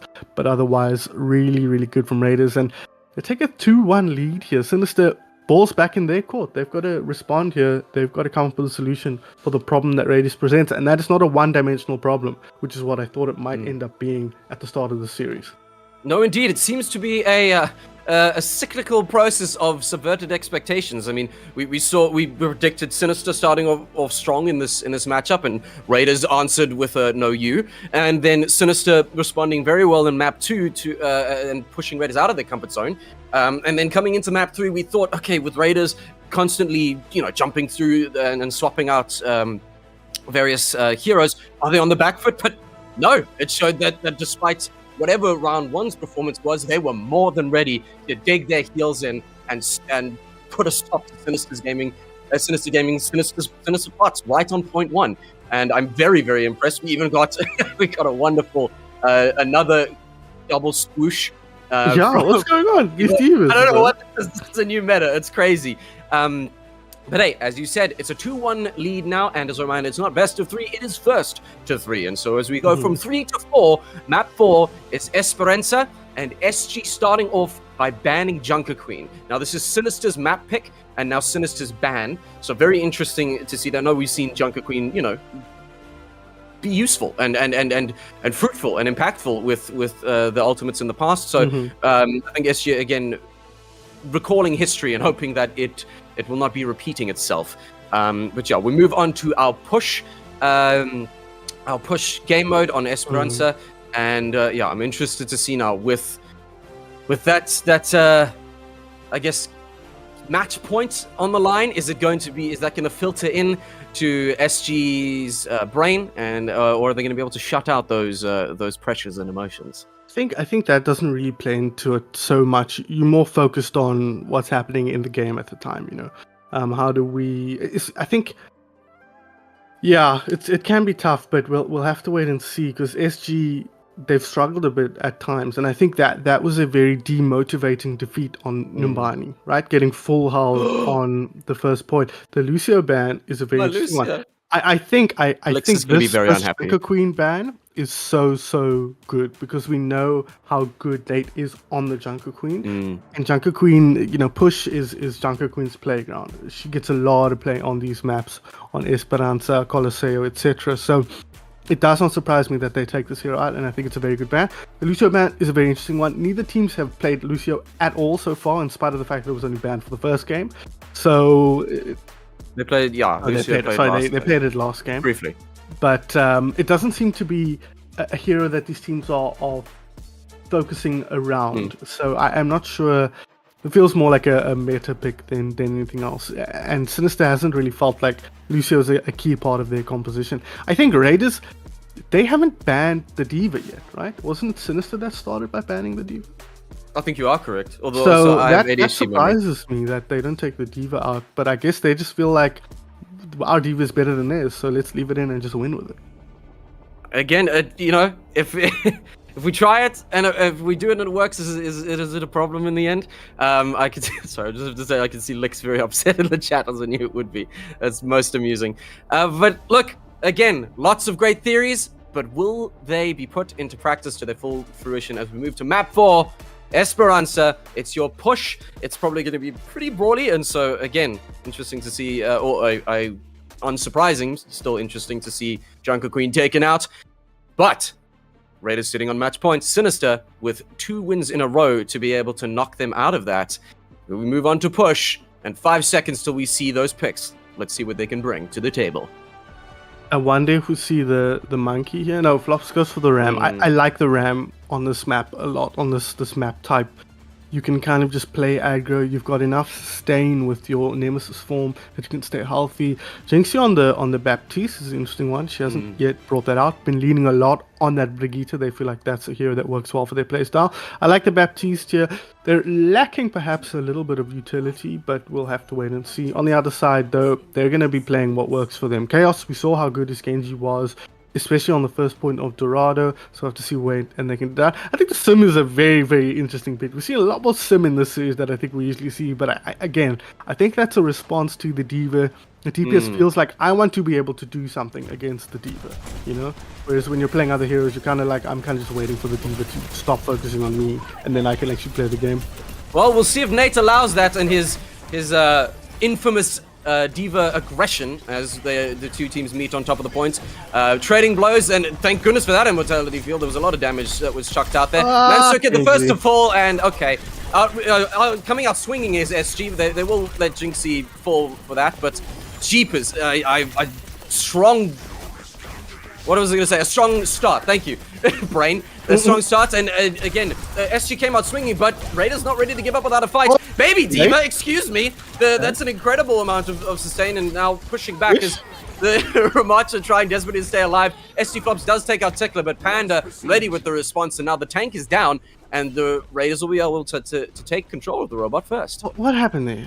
I felt like I was watching it, and then all of a sudden Raiders were winning, and they were losing the whole time before that. So that kill from Raiders, the Baby Diva, critical as well onto the Cassidy, or whoever that was. But yeah, that was a weird one. I felt like SG had that under total control, and then all of a sudden they didn't.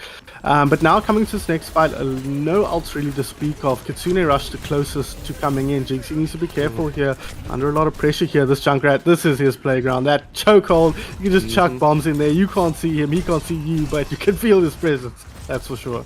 What I'm also seeing, however, is a lot of damage onto Raiders, so they're going to have to play a little careful. The Immortality Field managing to keep a couple of those people alive. And out goes the nuke, incoming, cruise missile, and it does take out Flops. Jinxie as well, taken out by the Genji. Nate not done with them yet. Loki gets taken down, and Panda will take out the other support for their troubles. Chaos also riding that train as it's a team kill for Raiders. Brilliant. Again, like you mentioned, SG came out swinging, and Raiders were just ready to parry and hit right back. And once again, Robot fully in their control, and we'll see how far they can push it from here. And it's a quick mention on the ult economy. Look at all of those coming online. Yeah, and SG Flops immediately says, okay, fine, I'll play this Arya, I'll counter the Diva myself, let's get it done. We have to see whether this turns the fortunes around here for Sister Gaming. They start with the window, kind of awkwardly positioned as far as Zara is concerned. She wants to be a bit further forward. We'll move forward. Oh my god, okay, let's see a replay on that, please. I didn't see that character at all. Yeah. But they'll take that, and there's another kill as well. So SG finally finding some purchase in this map. Finally finding purchase. The Kitsune Rush goes down to try and be as aggressive as possible in the back. And they do, because who cares when you've got Nate on your side and his aggression? Nate just doesn't care. All he needs is a bit of a rush, and he's gonna power through the front lines of Sinister Gaming. Look at that. I mean, talk about an escalation of overkill. One head gets taken off by Karma, and Raiders, the Nate on the side of Raiders goes, yeah, okay, but I'll double it and give it to you back. So I don't even know what happened there. Again, I don't know what happened. They were winning, and then they stopped winning, and they lost. Nate just got in the backline and cleaned up everything. They're gonna start off with the tire here, the rip tire, and they find anything. He's just gonna, let the time expire a little bit, or you forget about it. Promise didn't explode. Oh, lucky. Forced forward, taken out. A bad start here, and now they've got the Diva Bomb. This is looking so rough. So rough indeed, and it felt like such overkill. Out goes the nuke, and it's a beautiful double kill again. Oh, you poor people on SG side. Jinxie taken out by the other support, and I'm losing track of all the names trying to watch that kill feed. Again, Raiders just seems to have this counter-attack play ready. Like, cool, as soon as they start taking blows from Sinister, they read what they're doing, and they've got an answer to it. And because of that, Sinister Gaming haven't taken even a single point here, as now they're diving quickly onto the board. Chaos with the blade comes out, trying to desperately get some damage off. Not quite, but Teddy's dead. Finally, Chaos gets put to rest, but the Junkrat taking out their tank, and It's just Raiders with an amazing answer. What Oh an my amazing God. throw! That feels disrespectful. That's Loki game. trying to dive back on it. Yes, it is game. It was too little, too late. It was Raiders raiding the side of Sinister Gaming, not giving them an inch. Not a single point sent to Sinister Gaming. As Raiders, your loot for this raid is taking home the ultimate victory. A beautiful play, a wonderful match of subverted expectations. Raiders, I pat you on the back. That was a pleasure to watch. Okay, let's watch what the hell happened. Okay, everybody was just low. He just jumped in and got all these kills. That is so unfortunate for SG Gaming. Oh, I felt like there was so many times on that push map where they had it in their grasp, but between Nate and you know the rest of the players on that team, they just found the kills when they needed to, kept themselves in the game, and at the end of it all, that is the shortest push map you will ever see. Pretty much uncontested push all the way from the middle of the map to the end. The damage firmly in favor of Raiders here, as you'd expect. Not much damage blocked for either team, and the total healing also in favor of Raiders as well by pretty much 7 or 600 or whatever. But man, Raiders looked pretty scary to play into. Not hyper aggressive, not one-dimensional, but a strong team that you need to watch out for. And a team with a number of things that you have to find solutions for. They looked super strong with the brawl composition behind the Junker Queen on that first map, but then they switched it up on the second and third map and fourth map. You know, the Diva was actually the real problem child that needed to be dealt with. So really, really strong stuff from them. A unique style as well, leaning super heavily on the Reaper and the Junkrat. So I'm excited to see what this team can do in the next game against whoever they're playing in the next game. 100% agree with you. I said it at the beginning. I'm all for an underdog story, and just because we hadn't heard of Raiders, they firmly prove just because you ain't heard of us doesn't mean we ain't them, and they were them today. From Nate outperforming the comfort pick of Flops' Diva, that was incredible, and again showing their adaptability and this incredible counterplay response. Not the counterwatch that we see in clubs all the time, but this incredible, cool, we'll take a punch and give back 7. I'm so impressed with what Raiders brought to the table. A well-deserved match win overall. And ultimately, I think we can expect so much more from this team of Team Raiders, Team Subverted Expectations. Expect the unexpected. But you know what you can expect? You can expect more Overwatch very, very soon. Right here on ZA. And before we do that, actually, let's, you know what? How do we pick this? I don't even know how to do this. It's the MVP time, Phoenix, and so many fantastic plays from Mad Monkey elementals and incredible Diva plays, probably to say the least. My pick's probably going to go to Nate for the consistency of that aggressive Diva. Although I guess a quick second pick or runners up would be Chaos because he caused that. Yeah, I completely agree. I think I would give it to Nate as well, just because it seemed like maybe it's a bit of recency bias as well, but it felt like there were so many times that Nate bailed him out of team fights. On Numbani, that final fight was him, of course. Again, credit to the Life Weaver tickler, really made that happen, but Nate was kind of the spear that stabbed the heart of that SG team. But and then absolutely, as you say, runner-up Chaos. He looked excellent. If the momentum was started by Chaos, it was carried on by Nate at the end there. So really, really solid play from this team. I think Nate's a player to watch on that Diva, especially. No slouch on the Junker Queen either. But you don't forget the Doomfist as well. We blink and you'll miss it. But clearly, there's some level of confidence on that hero. So this is a player we want to be keeping an eye out. They are going up against Ethereal Ducklings in the next match. Yes. A team with some very solid players, a lot of players they'll be familiar with, so it'll be a completely different challenge. Because, yes, I felt SG were, on paper, the team with more experience, the team we were more familiar with, but that was a difference of 1 or 2 players, right? We know Jinxie, we're familiar with Loki, and that's pretty much it. The rest of them are all pretty new. But credit to Nate, credit to Raiders. We do have our bracket ready to go here. Let's have a look. So, they are going to be taking on OV2 is Raiders, just FYI. They are going to be taking on EEAD, which is the Ethereal Duckling squad. And it's worth noting that if you are an SG fan, if you liked what you saw out of them, or if you're friends with the players, they are not out of the tournament just yet. This is a double elimination tournament. That means they are going to be looking to take a long lower bracket run to try and secure that final qualifying seed for the LAN at 80k. Absolutely, and again, I say I'm a fan of an underdog. I'm a fan of a redemption arc. I'm a fan of being knocked down to your lowest and coming back even stronger. It's incredible to see both of these teams play, and thankfully, again, as you said, if you're an SG fan, they're not gone yet. They still have a chance for that redemption arc. And as for our Raiders joining the scene, we've got more of them coming up soon as well. However, prior to that, the next Overwatch that you can look forward to sinking your teeth into is going to be right here on ZA Overwatch. That is going to be at 2:30. So you're not got a lot of time. Go drink, go pee, go get some snacks. It's going to be Vanquish versus Talons, and that's a whole new kettle of fish to dissect and dive into in this wonderful game that we love and definitely hate, especially when you go against a team like Raiders. But over the course, and ultimately, I'm here for it, and I hope you'll be here for it too. 2:30, we're going to see you very, very soon for some more of the Ethereal Crown right here on ZA Overwatch.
when I walk, boy.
I saw it when I walked, boy.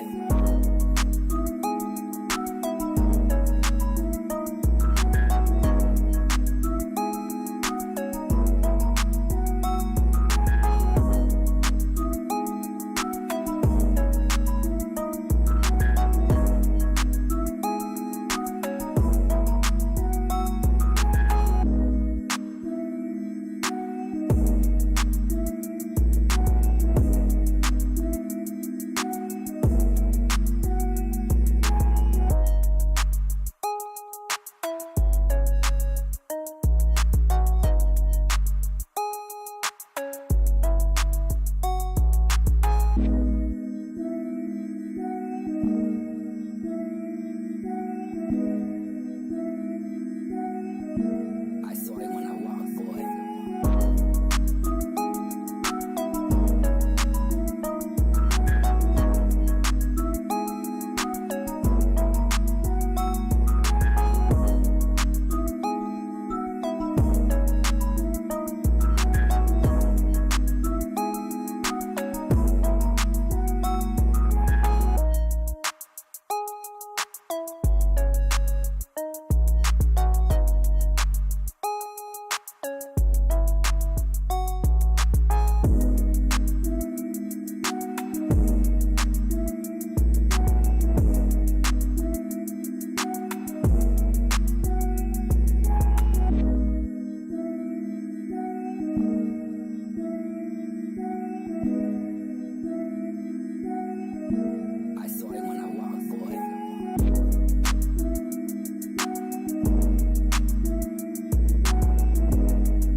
it when I walk, boy.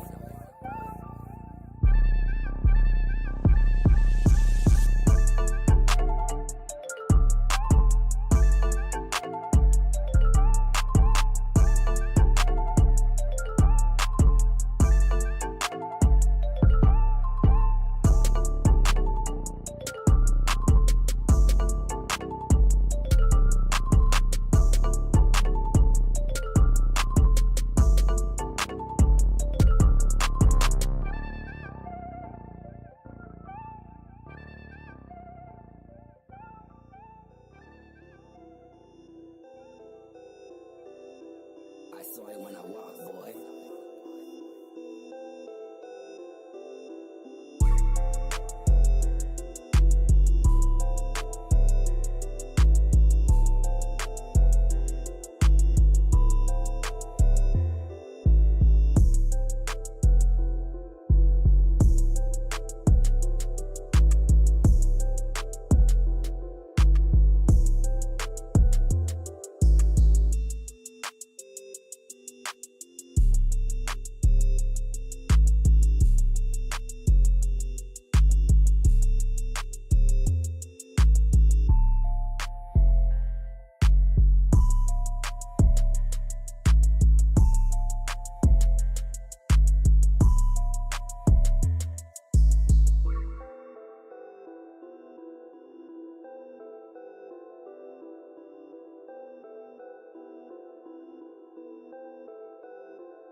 I saw it when I walk, boy.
I saw it when I walked, boy.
I saw it when I walked, boy.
I saw it when I walked, boy.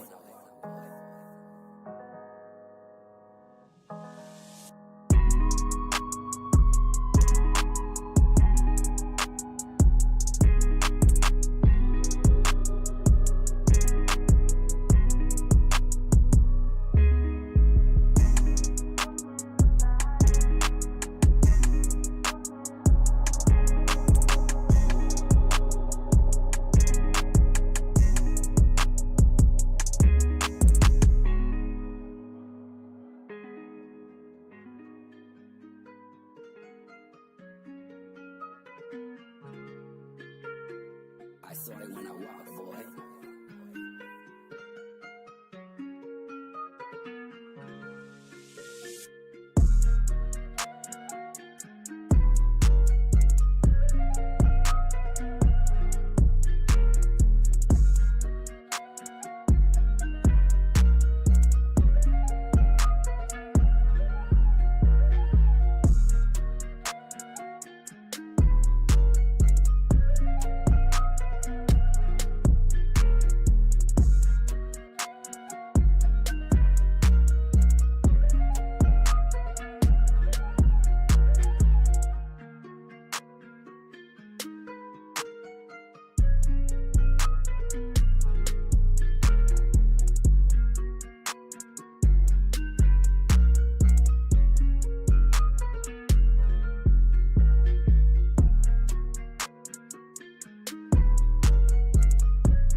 I saw it when I walked, boy.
I saw it when I walked, boy.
I saw it when I walk, boy.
I saw it when I walk, boy.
I saw it when I walked, boy.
I saw it when I walked, boy.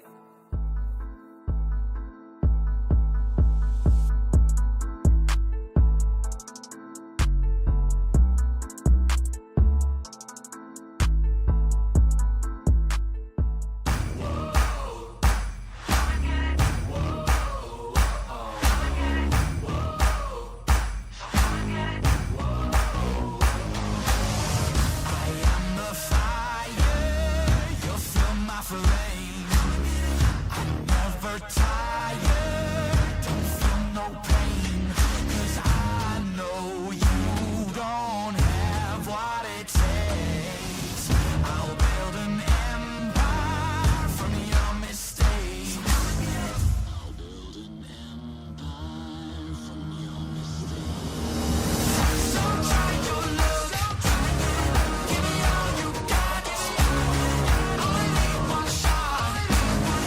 So come and get it, so come and get it. So try your luck, give me all you got.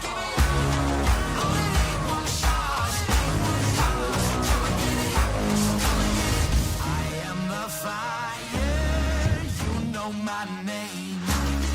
You toil and tumble, you play your games. 'Cause I know you don't have what it takes. I'll build an empire from your mistakes.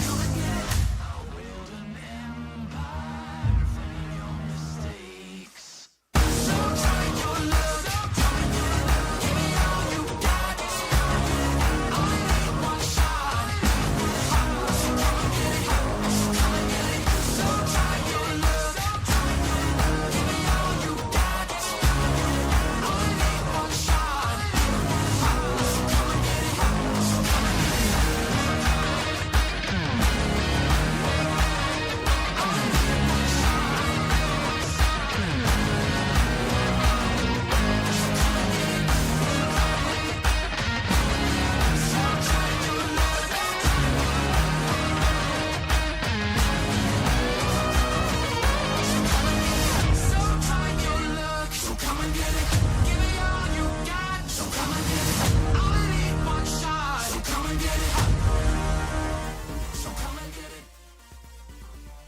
Welcome back, everybody. Welcome back to your favorite Overwatch channel, ZA Overwatch and the Ethereal Crown. This is the last chance qualifier. We're still on day one, but this is our next matchup. And what you can be expecting to see is the two teams that are Vanquish and Talons clashing head to head. But again, I'm not here alone. With me is the wonderful Lord of Terrans. Everyone, I'm really excited to be here. It's obviously been a while since I've casted, but we've got some great Overwatch in the store, and I'm really excited to see what the teams produce. Absolutely 100%. I mean, based on the previous match alone, I'm sure this is like... who knows what to expect outside of this is going to be some very good gameplay. And speaking of the gameplay, for gameplay you need teams, and the teams are comprised by as follows. We have Vanquish with Fable, Limes, Marcelo, Cheetos, and Nevi. This is Team Vanquish on your screens now with their favorite picks. I'm seeing a Juno in there, which I personally have not seen a lot of at all. And then over on the side of Talons, we have Nova Chrono, Jelly Baby, Monroe, Scarlet Wolf, and Leilu. So, Terrence, what can you tell me about? Can you tell me a bit about these teams? So I think coming into this game, obviously we've got a clear favorite in Vanquish. They were a team in our previous qualifier that had quite a big competition against both Pangolins and Pink Salamanders, both teams who originally have qualified for our LAN event later this year. And they set themselves as probably one of the teams to beat alongside Ethereal Ducklings. So I'm really looking forward to see if they can keep the dominance that we expect that from them. Whereas on the side of Talons, there's a lot of room for them to improve from the first qualifier. You know, they came in as a new team. You know, they even played against my team, who were one of the more dominant teams, and there was already the groundwork laid for this team to say, you know, these are the things we can work towards, and can they improve on those coming into this qualifier? I agree there. I personally, I'm interested to see how Talons is going to then expand. Again, these particular matchups, if you've been with us from the beginning, we've seen a lot of the more powerhouse teams, the more experienced teams, and comp ready teams go face to face with both teams of their skill level and with some of the newer teams. And now we have teams that we don't get to see, we haven't had a chance to see quite as much, which to me just says that's a whole new set of tactics, of gameplay, and adaptability ready to rock and roll onto our screens. And me personally, I like picking up here with Vanquish, seeing the Juno as a favorite hero. I'm very interested to see if that's going to get brought onto the table. And another hero that I haven't seen much of it with the games that I've been casting is Wrecking Ball, the tank over on Talons, as a favorite pick. What do you make of those? I think the Juno is definitely an interesting one. We've seen her quite a bit in OW's career recently, and she seems to struggle to fit in as much as something like the Lucio would, where you have a bit more of that traditional speed. It's a bit more consistent, as well as Lucio allows you to challenge 1v1s, maybe something like a Tracer, whereas Juno tends to struggle a little bit more. But we have seen her in maps where maybe you're not as reliant on the consistent speed and you want more for that quick burst. And then the Wrecking Ball on the other side, Wrecking Ball has struggled to find his place in Overwatch 2 as a solo tank, because he doesn't really provide that much to his team that maybe something like a Winston would, where Winston can dive a character and put consistent pressure, whereas Wrecking Ball is, he slams in and then maybe rolls out, rolls back in, but there's not as much coverage for his team. So he can struggle a little bit in finding the pacing of the fights. So it'll be interesting to see if the Talons Wrecking Ball can find that correct pacing, hit those timings, and then potentially get picks off that. I very much agree with you, speaking of the Wrecking Ball specifically, because when I think of especially the games that I've seen going on, heroes like Winston, heroes like Diva for tanks, they're so good at that frontline brawling, dive in, just soak up damage and deal damage at the same time. But like with Wrecking Ball, yes, hey, in the hands of a great player, you can build up that great speed, you can scatter teams like a Wrecking Ball. With your slam, and hey, let's not discount the guns. Those are some constant pressure as well. But outside of that, yes, you got your adaptive armor for your own survivability. But then, what else can you bring into it? So maybe this favorite hero pick is for just a comfort pick for Monroe when they're maybe taking things a little more casually. And we'll see if they bring that to the forefront now. Just a reminder as well on how these work. This is a first to 3, not a best of 3. First to 3, your home team picks the first control map. Subsequently, the losers will then pick, and then the home team gets the first ban on map 1, followed by subsequently the losers banning the first hero. So here's your map pool. We have, again, we move sequentially through the different game modes: Control, Escort, Hybrid, Push, Flashpoint, and Clash. And I mean, I've seen a lot of varied picks so far, and I'm interested to see if there's going to be following in footsteps or new maps being brought to the table. Yeah, especially, you know, with the first qualifier, we had a lot of the Kings Row Lijiang Tower coming out. You're kind of the fan favorite for players. So neither of those are in the map pool. We'll be able to see your teams maybe adapt, find more of their comfort, because it is been since in the history of Overwatch that Kings Row, Lijiang Tower, these are maps that everyone knows. You know what your compositions are, you know how to play this maps, whereas like maybe something like Samoa or Antarctic Peninsula, they're 2 newer control maps. Teams may not have adjusted fully to them just yet. Well, I agree with that statement, and I think that's also great because then it puts another spin on the any of the matchups that you find. And speaking of those maps, map 1 is Samoa. So you mentioned it just prior to this. So map 1 is the Samoa pick. That's Vanquish picking. And talking of bans, we have Vanquish banning D.Va and Talons banning Echo. Interesting. I understand the D.Va ban immensely because she's terrifying. Especially as a Lucio main, I get scared. But Talon's taking out the Echo. Now, is this something to like thinking of like going up against Vanquish? Like, cool, we don't want to have to face this. I know that's not one of their preferred heroes. Or is this part of a strat that we haven't seen yet?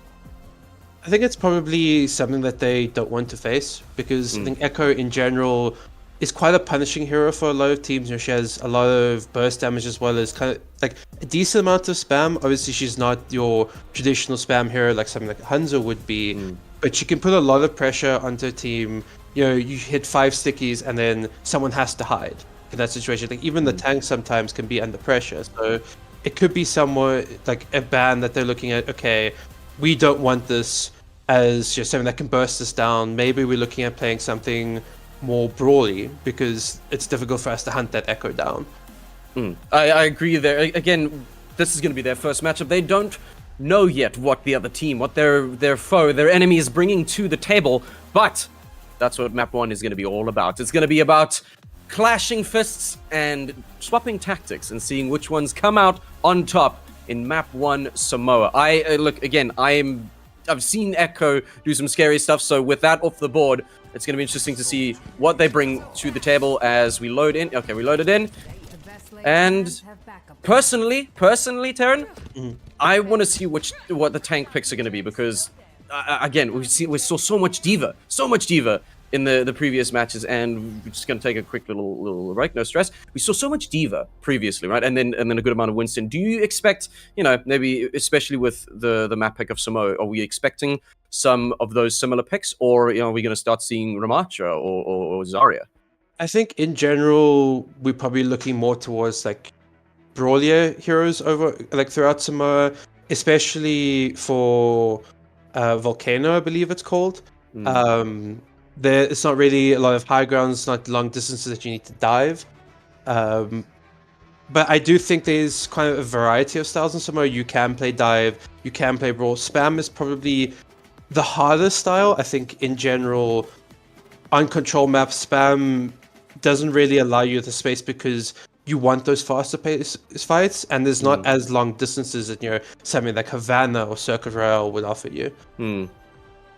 Well, indeed, Samoa, prepare to receive your first 2 teams. It's Vanquish versus Talons, and now we see our compositions. Well, there's my question answered. We see the Sigma being picked up by Marcelo and Junker Queen on Maverick, and I know that Junker Queen was one of their picks. For Marcelo, it's one of their comfort picks. But to see it over there on Talons, let's see how he can react to his own favorite hero. Yeah, I see a Mercy and I see a Kiriko and the Anna, and there's the Juno pick, which is for me the first time I'm seeing it. Based on that alone, what are you expecting for these two teams?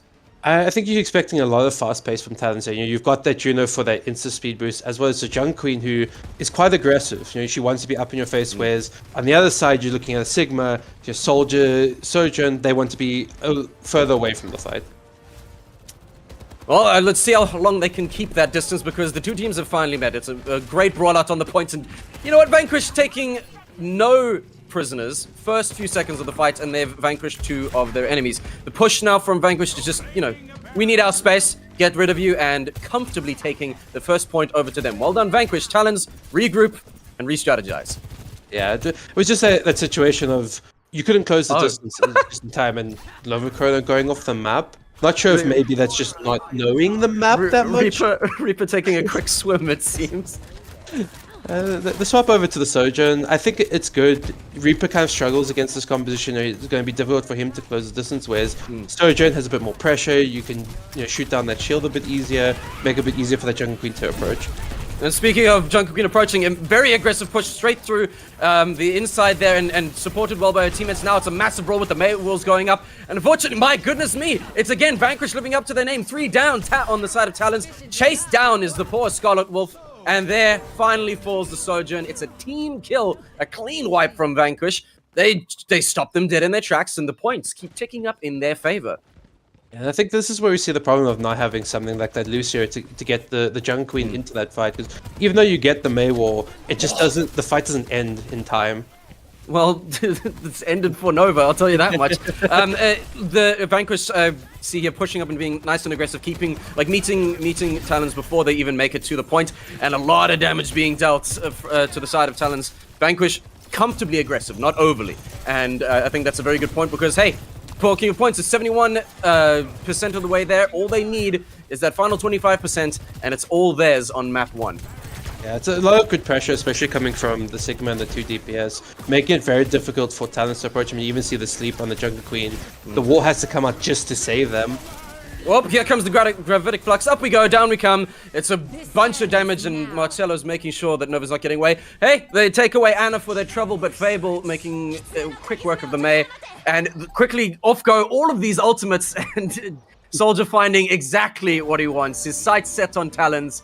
And we end with a team kill and 100% to Vanquish. A very quick first round. How are Talons going to be able to respond? I think it just needs to be a lot of that, a more faster pace, because you see these fights that come in, they get to the Sigma, but then your Sigma can just live. He has shield, he has the kinetic grasp, but you want to look more for those squishier targets who don't really have as much HP, don't have the escapability that a Sigma does. So maybe we need to see something like that Lucio, or even a Tracer potentially, put that pressure on the backline so they can't all be focusing up front. Well, it's as if they can hear you, because Leilu now swapping over to the Lucio. We see the new tank being picked is Ramatra, and a Symmetra to boot. And again, it makes sense with Samo, with these maps being, I dare say it's kind of CQB, because of all the indoor places and the close quarters. This could be good, and setting up those choke points to attack with those turrets. I'm hoping to see some really, really good utility pulled from the Symmetra. Yeah, I think Sim May, it's like a good classic brawl comp, but losing the Sim early is going to hurt a lot. Very, very early, and Limes looking to take no prisoners, and Vanquish sensing blood in the water, are pushing forward. Very low HP on the side of Talons, but the support just managing to keep him up, and now solidly on the point is Vanquish. The Maywall goes up to be nice and defensive. Sojourn doesn't care, jumping up there and continuing putting pressure, make sure everybody's second guessing, trying to step forward. Vanquish have claimed the point, and it's everybody being kept alive for now. But honestly, Talons have not got time to lick their wounds. Already the points is not theirs, and there's so much damage being put out. The Ramatra being nice and aggressive, trying to answer back the anti-heals out there, and it seems a lot of trading blows, but not necessarily trading lives. As Vanquish still holding the points, and Talons, they need to start. They need to give them their own answer. Yeah, I think you need to start to see Talons moving in kind of, I don't even, like, just step by step, you're trying to look for those plays, and they really get down to Sigma, and this opens up the fight quite well for them. It does indeed, and that's maybe the hole that they needed to punch through Vanquish's armor as Ramacho now can push up onto the point. It is still 2 down on the side of Talons. They're very quick to answer Vanquish, and it seems like a bit of a mad scramble there, and unfortunately nobody able to stop that retake of the point. Limes also double checking gravity works. Fable taking one out for his trouble, but it's after a measly 7%, it's back up to 50% for Vanquish. Yeah, you can just see, like, it's a bit of that indecisiveness coming with Talons. You know, they're not really pushing too far. You know, Lucio getting caught here. Oh. It's just not, you know, cohesive enough to really punish the Sigma comp. And despite getting that immediate pick, it doesn't matter. When you got Fable riding their own Fable, it's 3 down. It's not looking good for Talons. Immediately, the response from Vanquish is swift, and they're pushed off. The players are low on HP. They're struggling to survive.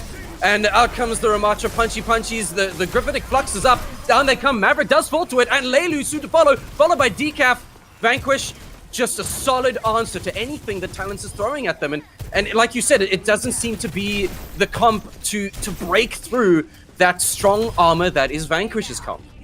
Yeah, I really like the way that Vanquish have approached a lot of these fights. You're making sure that they always have someone on another angle, making it, oh, your Ramacho might have to look here, look there. It's difficult for them to fight, and as all the else come out, they don't even get the touch. My word. Oh my word. That's jeepers. An absolutely decisive win there for Vanquish. And, well, they've got you in their sights, Talon. They've got you in their sights, and it's a decisive win for map 1. But hey, this is the first 3, and Talon has plenty of time to respond. There's your delicious Gravitic Flux. Sigma rolling on out, bouldering through the Talon lines, and just gave up at the end.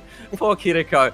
Hey, a decisive win doesn't mean it's game over, and look, any Overwatch team worth their salt is ready to adapt and come back strong for round 2. And as we wait for that map 2, we're going to take a look at some of the stats, and also, Darren, I want to hear, based on that, what do you see as Talon's main flaws that they need to adjust based on Vanquish's strengths?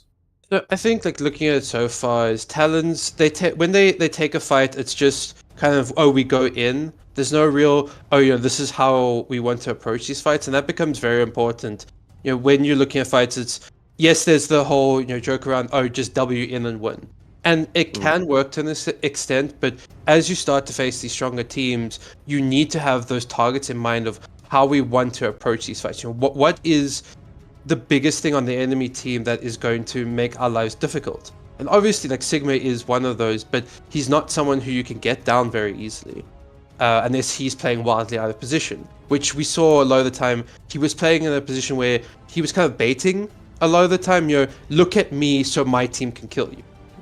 So maybe look at a focus of, you know, do we need to look for a dive, maybe to get past that Sigma, make it very difficult for him to follow something like that Winston, because he can't really shoot through that shield. He struggles to get through towards backlines. I mean, even something like a Tracer, it's difficult to deal with for him. So if they are going to stick with a similar style, maybe, you know, you look to change that target focus. Indeed, and targeting is going to be imperative, I think, with the bans. But we see the second map pick coming through. It's Rialto, and we actually have Talon banning the Sigma, which, I mean, it's hardly surprising.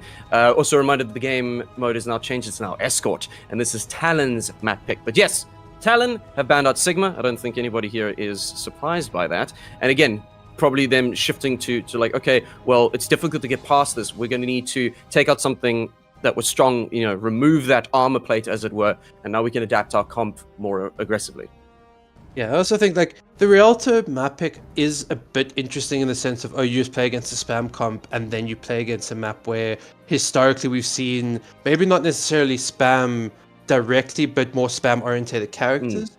But we do see that Sigma ban. So it's saying, look, maybe we can play dive here. Maybe we play the Winston, even the Diva could be the Wrecking Ball as well, as we saw with their favorite heroes, and look to punish that backline a little bit more, because I think it's definitely something when we saw Vanquish play in Qualifier 1 that, you know, teams like Pangolins and Salamanders were able to pick apart that backline and made it a lot harder for them to play. I agree, and honestly, with that is going to come a lot of adaptation, and also with this ban, it's going to come a lot of upset tears from Lix, I assume. No Lucio this time, so Vanquish taking out Lucio. And again, like you said, this is an interesting map pick, so you know that kind of like spam composition. It's going to be interesting, and maybe, just maybe, we will in fact see that Wrecking Ball pull through for this new Rialto map. I honestly just hope that Talons has got something to answer with here. Mostly because I just want to see more Overwatch.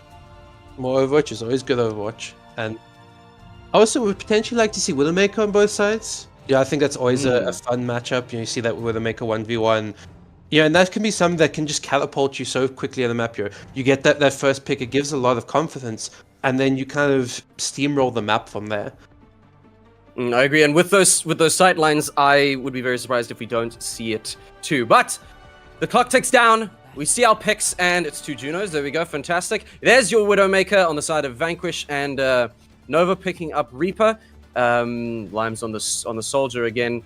Mercy, a very comfortable pick, I think, for Talons. Waiting on our final few heroes in this last 30 seconds, and again, I'm interested to see now with. I think. Oh, Nova's changed. Sorry, I was about to say. So Nova's changed to Torbjorn, and Marcelo on the Zarya, and both teams, I say now, on the Zarya. So, what do we think of that? Can you stop changing, Nova? I'm trying to comment on you, please. So, Venture now.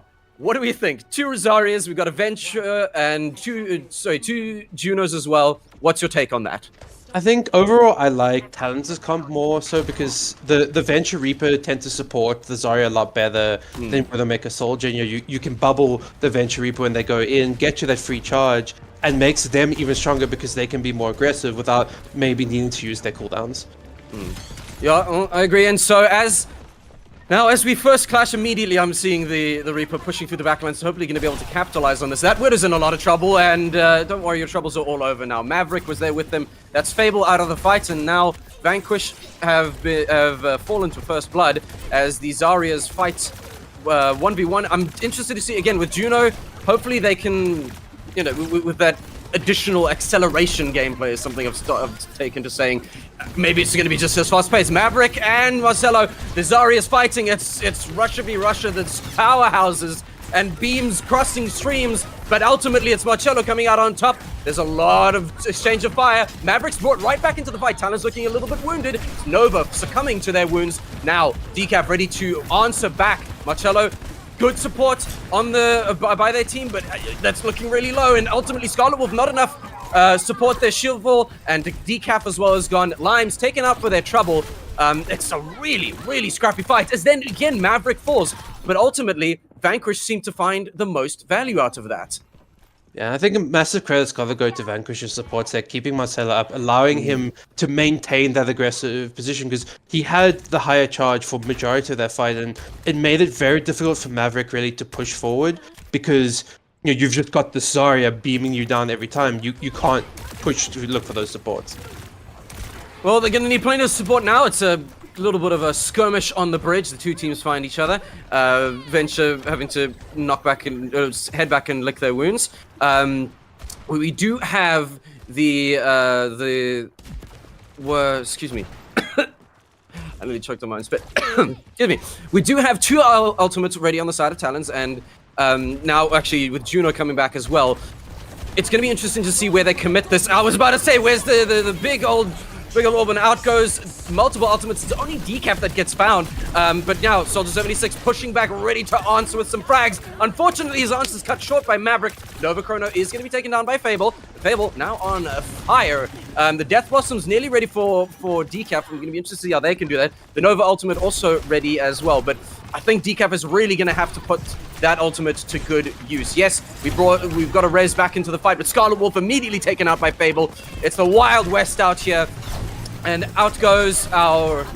Indeed, yep, there we go. Out goes the orb, and it's a massive, massive grab. Beautiful. That's 3 down again on the side of Talons. Make it 4. Talons, your nails are being clipped by Vanquish. It just seems to be the same thing over and over again, and it's history repeating themselves, but man, it's still fun to watch. Yeah, I think Vanquish's like response to the ult was very good, especially that grab on the high ground. You've got the soldier just stuck there, and then you throw the bomb to help him out. So it's very difficult for Talons to push in to punish that soldier. And by the time soldier ends up dying, they've already lost 2, and the res comes up. But it's a little bit difficult.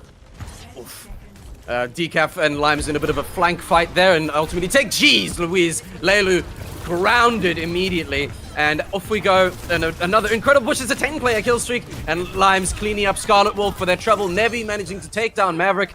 The tank's falling. The tank on the other side taking out Nova Chrono. It's just they're picked apart. Talons 1, 2, 3, they fall, and Vanquish not giving them any breathing room. 5 seconds. 4, 3, 2, 1. They tick down. Leilu falls in the final moments. We get a small touch and the Death Blossom to no avail. You've got to repaint the steps, but unfortunately, the overtime ticks down, and it's vanquishing map 2. So close for Talons there. They almost had their first point, and you saw the strength of their composition in that first fight. Getting that wouldn't make it down, and it forced so much pressure that Vanquish had to give up all that space. They basically had to say, okay, we can only defend the final corner, and they did that very well. But maybe we need to see it again. You're looking for those aggressive positions from that Reaper, from that Venture, not allowing the support and DPS to just fire freely, because that's what happened a lot of the time. You have the Reaper looking to walk in, but he's just getting peppered down, and he doesn't have those cooldowns really to engage. And it's a good response, because if you do let that Reaper get into the backlines, he is going to sow havoc. But now, swapping over sides, will Vanquish continue to vanquish map 2? I don't know. Talon seems to have had a nice old mix-up to the comp in response. We have the Soldier in the Mei. We've got everybody's favorite Disco Pony, and a Cian Ana, and our Brigitte, our Shield Maiden. So, very interesting switch up there. I do see the Sombra over on Vanquish, and the Tracer, very interesting. Baptiste, a solid pick all round, and amazing, a Ramatra on the side of Vanquish. What are your thoughts? I think, like, looking at this, at first I was a little skeptical of the Brigitte, but seeing your Sombra Tracer on the other side, this Brigitte could get a lot of value. She's great at deflecting those flankers, making it hard for them to finish those kills, and you've got, like, quite a sturdy team. Your Mei, Orisa, Soldier, on the, like, heroes that aren't gonna just die straight away to Tracer Sombra. Which is exactly what they're going to need to be preventing, because that's what they've been doing in the past, and it's amazing aggression coming out from Vanquish, but holding strong as Talons. They are being ticked down, and Soldier will eventually fall, but Orisa standing strong on the point, making sure that the Ramatra is having to fight for it. And again, it's a hard push from Vanquish, but Talons are making them work for it. Scarlet, unfortunately, falling to that Tracer. Limes goes down, and Fable now with the double kill. In the middle of all the action is this Tracer. Marcello answering back by taking out Decaf, and the Orisa finally falling. A very, very strong hold there, but one by one they did eventually fall, and once again, Vanquish coming out on top, and with 3 minutes on the clock, they're moving forward. Yeah, it's not looking like very easy for them to touch, and I think a lot of that came, yes, there was their focus onto the Sombra and to get it down, but because it took so many resources and so much attention, that allowed Vanquish to then walk up and put so much pressure on that Limes going down didn't really matter in the grand scheme of things. Indeed, and ultimately with such a short distance to play with, it's really is a give it your all or go home from Talons, but I'm impressed. I'm still impressed with them weathering the storm that was Vanquish, and you know, at least being the rock that the wave breaks against.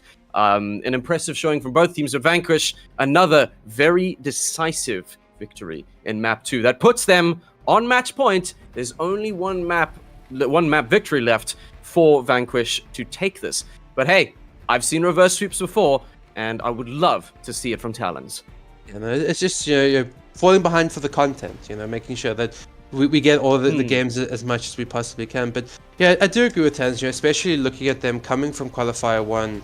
Yes, they're still maybe not at the same level as a team like Vanquish, but there's definitely those steps they've made to improve, and you can see the fundamentals are there in terms of the compositions they want to play. It's not the most maybe meta-based compositions, but there is cohesion in what they want to play. You have the Honor Brig as kind of that like solidified duo. You're playing something like a Zarya Reaper Venture. You're making sure that you have something to enable both your DPS and your Zarya. So It's just all about now putting all those steps into place and being able to run those compositions, because the theory groundwork is there. It's just all about the execute. I very much agree with you. It's clear that Talons are, they're still comfortable with their comps. They know how to do them, they know how to work together. But it's Vanquish that are finding those chinks in the armor and not letting them execute efficiently. Whether it's purely Vanquish's disruption or Talons still trying to work on the execution of some of their tactics. Either way, I think that's one of the main tripping points. But like you said, it's all there in theory. It's got to be that execution, and they're going to have a chance to do that execution in map 3. The map 3 pick is Hanaoka. Cheapest snowball. Breathe. Hanaoka. Anyway, Clash is your new game mode. This is now Talon's pick. And speaking of Talon have banned Ana. And again, it's interesting to see because they've kind of been banning in reaction from what's happened to them so far. Do you think that's the way forward for them, or should they be focusing on more what is not going to be good against the comp we want to bring to the table? I think both strategies are very good. It's just kind of dependent on what your main focus is. For example, we as a team, we very much take it match by match. Is there someone on the enemy team which we really don't want to play against in terms of what they're good at, or is it something that our composition is not good against, so we want to get rid of it? For example, if we're playing Junker Queen, maybe we don't want to look at Farah, but on the other side, maybe they're a team that likes to really play Ana a lot more than Farah, so maybe we ban that Ana instead. So I think both approaches are good, and I'm very interested to see Hanaoka because we haven't been able to see it in a competitive setting yet for South African Overwatch. Obviously, we saw it back in Ringmasters Rumble, where that's more community-based, a bit more fun. Whereas this now we see how do teams approach this kind of new map type where it is definitely a different pace to what we've seen before. Indeed, and now again, having seen it only a bit in the past, it's been out for a while. Teams have been able to actually experiment with the map, and while it's still might not be the favorite picks for the usual comp matchups, they're gonna have to deal with it now. And speaking of dealing with it, Vanquish have dealt with Mei. They've taken Mei out of it. So again, I dare not speak ill or down on any of the teams, but I think so far Vanquish's picks, or at least for this pick, it's more in response of, hey, we don't want to go against this, not necessarily Talons is good with this. Yeah, I think Mei overall for Clash is quite a strong pick. I think her walls may be a bit weaker, but you're playing on points, right? You have to force those points, and Blizzard has always been a strong point control. How do you approach a point when everyone's frozen on it? So I definitely think that's a very good ban to look at and say, we want to take control of this point, but we don't want you having Mei. Fully agree, and I think we need to see that reflected in the comps now, because again, I like the stuff that Vanquish has been doing, and I think the brawling is going to come to an absolute head here now with the Clash game type. It's going to be very, very scrappy, and now, wow, we'll see just how sharp the Talons of Talons can become, because they're going to have to fight tooth and nail. One more victory to Vanquish means it's all over. But it's not over yet. It's not over till it's over. Here are your composition picks, and immediately changing it up so that my job is harder. But hey, Terrence, what do you make of this? I love seeing the Reinhardt, personally. I'm always a big Reinhardt enjoyer, as much as he's not necessarily the strongest hero. It's always fun to watch Reinhardt, going back to Overwatch 1. He was always that quintessential tank for everyone. And seeing Juno Lucio with him, yes, there's not a lot of sustained healing, but you can bet he's gonna go fast. Absolutely, and that aggression, I think, is what Talons is now going to start trying to lean into. I mean, look at that. We've got Tracer and Genji. And then your Kiriko is your other healer. I mean, I've been headshot by Kiriko more times than I'd like to announce, so I'm not. And as we start off, it's going to be an interesting and jeepers a very violent matchup as Leilu dives straight into the Reinhardt and gets splattered by the trouble. 2 more kills to follow from Limes and from Cheetos, and Nova falls as the 4th. My goodness me, that was decisive. It's a team kill within the first 30 seconds, and Vanquish back where they belong on the control point. That was just pure aggression coming out of Vanquish, and straight away getting the Lucio, and then from there, just into the backline, making it difficult for Talents to even react to what was happening. That's what you love to see with a Reinhardt. You're making sure we're just going in. Absolutely, and again, like, that's why I enjoy Reinhardt. And hey, it's already a switch up, and my goodness me, there's not even time to think about that. Both of the DPSs are down, and this D.Va now chasing the Reinhardt, hopefully able to bring them down. But it's just, there's too much sustain. There's far too much sustain. Despite diving straight in, and they're beaten back, Talons. And now, Vanquish once again on the front foot. That said, Cheetos is taken out by Maverick, and it's a few licked wounds now on the side of Talons as Vanquish continue with that aggression, pushing towards their second point of Delta. Decaf manages to fall. Once again, the Tracer finding little to no value. It's Lucio and Juno down. The supports are gone. There's minuscule hairs of health on the rest of Talons as D.Va limps backwards. Baby D.Va finally popped out and just beaten to a pulp. There's no mercy shown by Vanquish. They're still going. Stop, they're already dead. You've taken the point. They've been forced all the way back. And Talons left scrambling to pull their team together. Yeah, and I think this is the place where I would love to see the Wrecking Ball. I think Wrecking Ball always has a good matchup into Reinhardt, throwing them down, but it's just non-stop aggression, and Talons cannot answer it. Cannot answer at all. I mean, the 2 for the Reinhardt, 2 for the Reaper, and is there one more to bring it home? It's insane. Look at that. They've beaten them back. Reinhardt just sitting, waiting on points, and daring Talons to approach. And, you know, they're taking them up on the dare. Fable does get taken up for their trouble, but, I mean, look at, like, Limes just immediately answering back. The Lucio trying to chase down some of these kills. It's a Lucio v Lucio, and that's the end of that. Nova Chrono does manage to get a pick of their own, but Limes and Cheetos follow up with a 1-2 punch. It's melee kills from both sides, and Juno in a very dangerous position, and now 6 feet under. It's just not enough. Hey, here's our Wrecking Ball, but is it too late? Is it too little too late? Terrans, I don't know. I can't see this doing much now. I mean, it's a very scrappy fight. The one thing, at least for the defending team, is you do have spawn advantage, but that beat coming up makes it very difficult for them to stabilize this. Very difficult indeed, and they're also low, and they're not given enough time to heal and get back to the fight. Yes, the spawn advantage is here, and so there's bodies being tossed left and right, and a few falling on the side of Vanquish, so they're making sure they get their money's worth. Zenyatta brawling it out on the point. He's absolutely, definitely not a DPS hero, ever. Nobody's ever seen that, but once again, on the point of Vanquish, it's still contested. That ball trying to do as much work as possible. That, you know, the reactive armor saving him for the first part. Out goes the beat drop. And it's music to the ears of Talons as the team survives. And it's a massive contest now, on and off the point. The scraps are being found all around the point. Nevi takes out Nova. The soldier is now down. And again, the minuscule amounts of health. Down comes the shatter. And 1, 2, 3, they fall. Talons are brought low. The ball desperately trying to use that tankiness to hold on. Dropping the ult just before they fall. And Cheeto's not quite seeing it and stubbing his toe on that. But once again, Vanquish coming out on top of a team fight. Yeah, it's just continuous fighting and fighting and fighting. And I mean, I think it's been going on for a good 3 minutes now. And finally, they get a tick onto the point, but they still need 2 more. Yeah, I can, trust me, my lungs can very much feel it. And here are Talons back out again. And interestingly, they're backing up. That's interesting. Is this a bit of a gentleman's courtesy here? What are we seeing? I think it's a good choice in the end.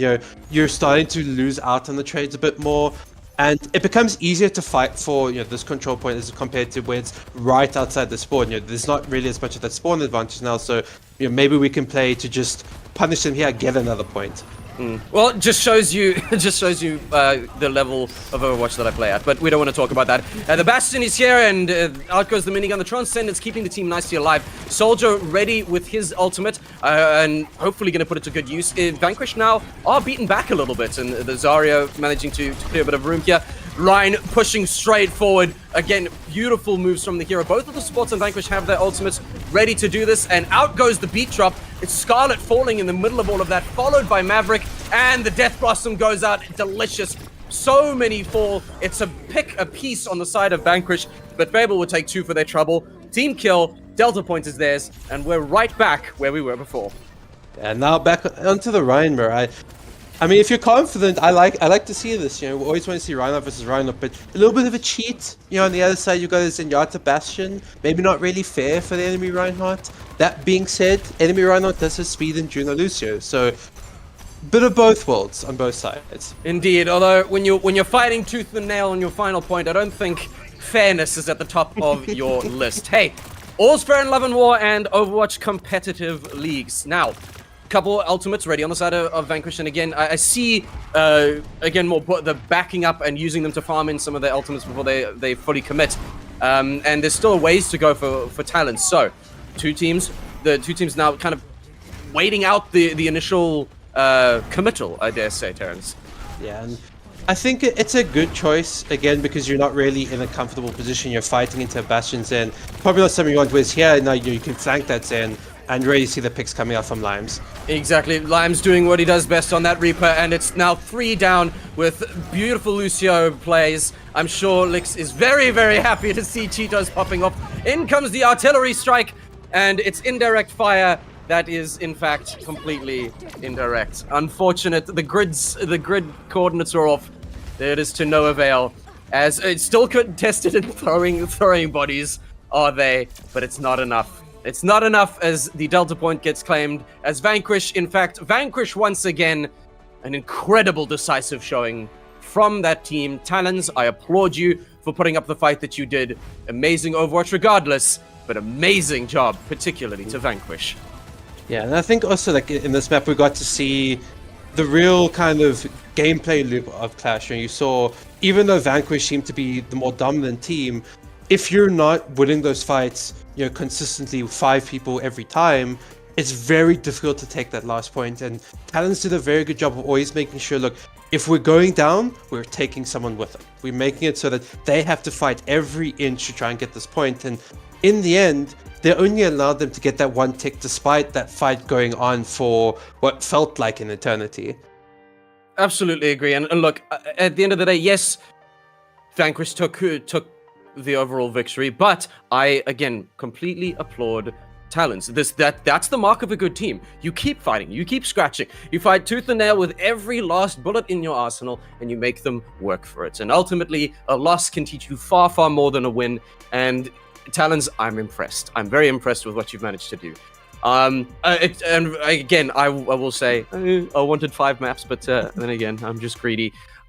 I'm impressed. I am very much satiated on talking and screaming into a microphone. But hey, we're not done with Overwatch. We're not done with Overwatch. We still need to pick an MVP. Terrence, what's in your brain right now?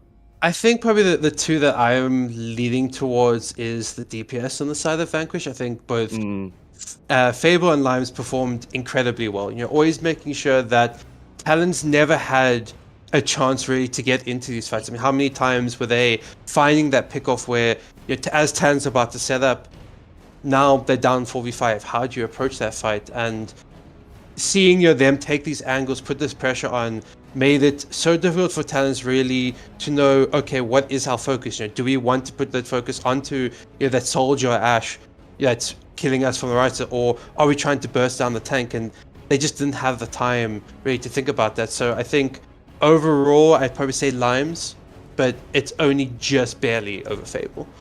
I fully agree. It's like trying to pick your favorite child here, but ultimately, I think we will be giving that to Limes. It's beautiful plays. It's that tip of the spear that finds the gap between the armor, and suddenly you're 1 player down, and the team fight is starting, and now Talon have to try and scramble to react to that.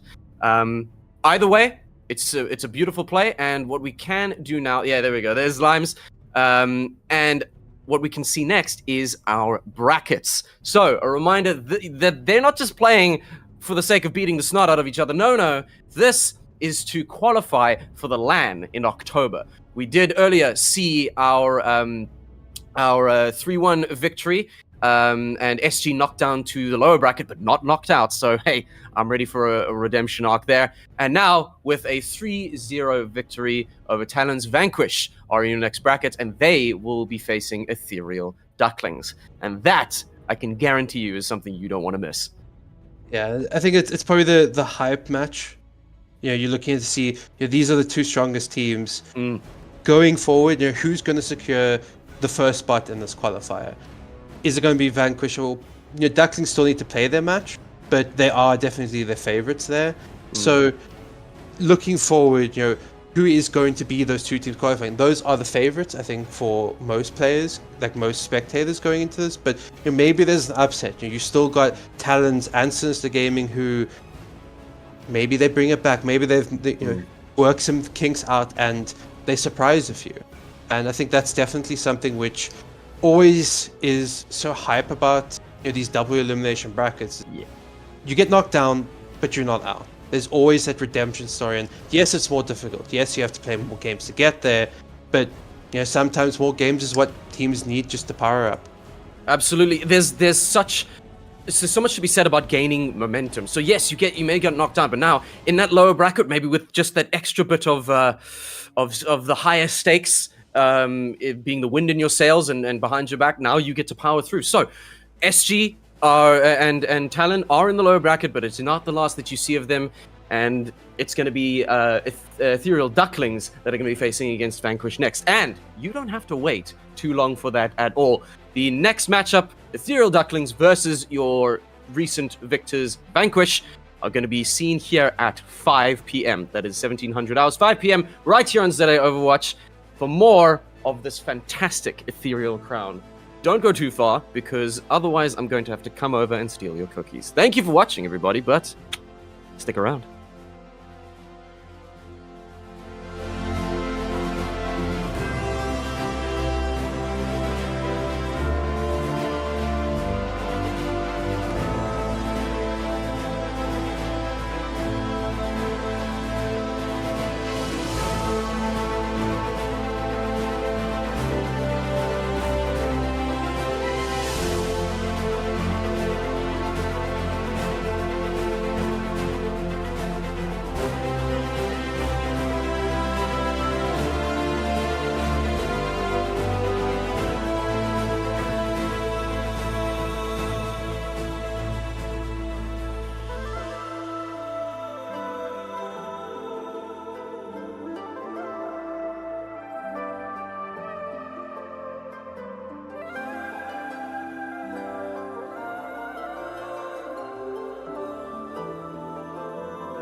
I saw it when I walked, boy.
Bye.